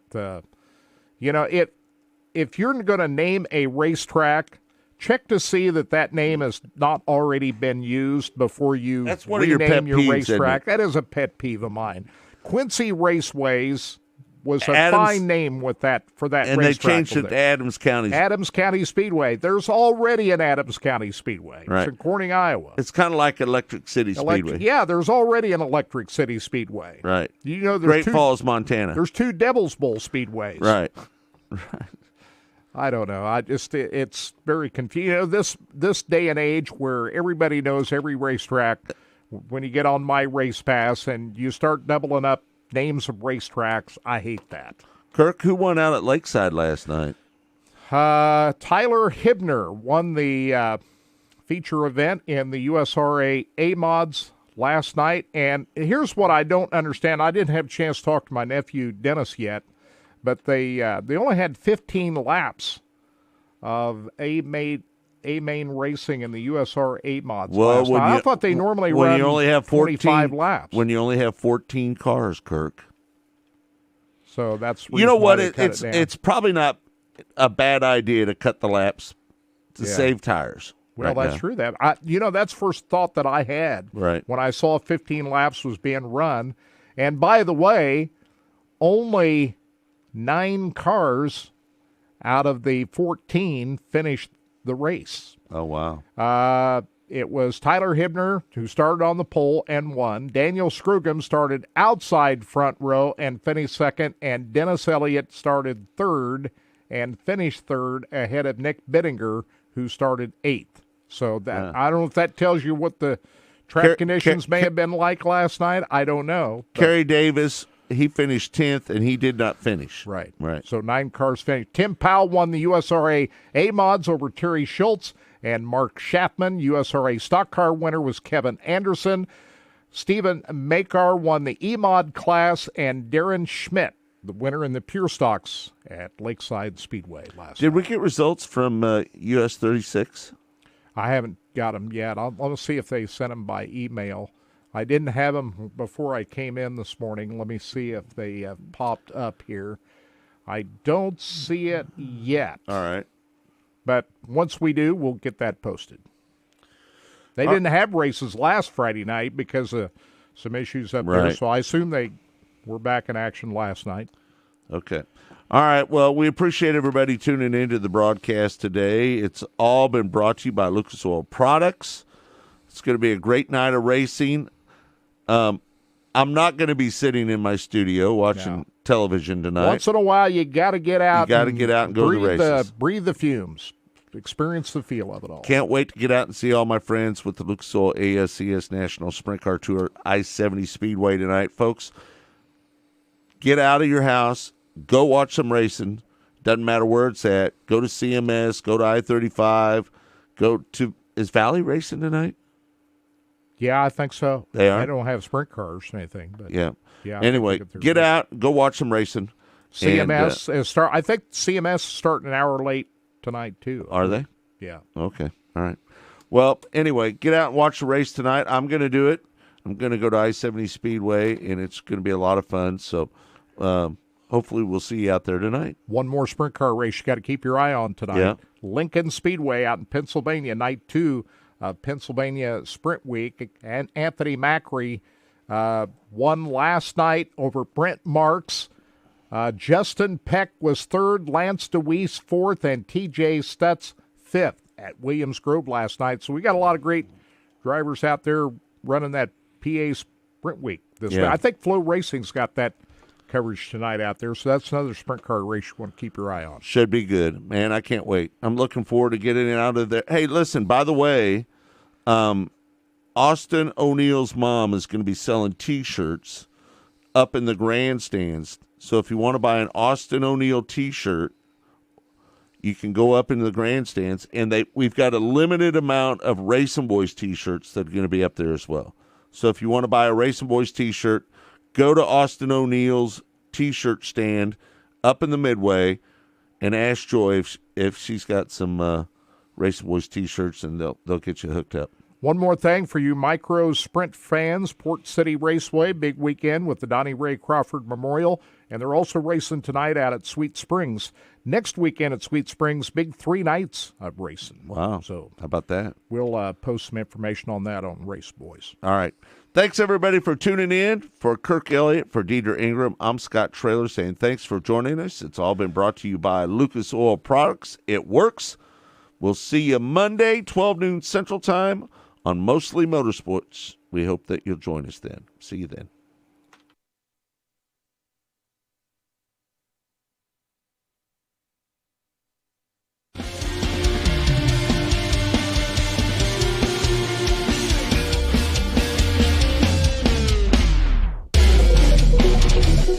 We'll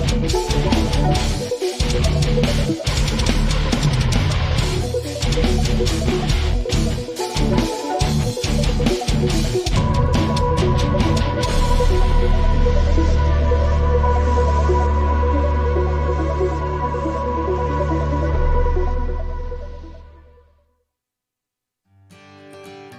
Taking care of your car is a responsibility. It ensures the long life of your car and its expensive components. That's why Lucas Oil takes automotive protection so seriously. Lucas heavy-duty oil stabilizer bonds with motor oil to shield engines from heat and wear. So take pride in caring for your car and pass that pride and knowledge to the next generation for years of smooth, reliable driving on the long road ahead. Trust Lucas Oil. It works.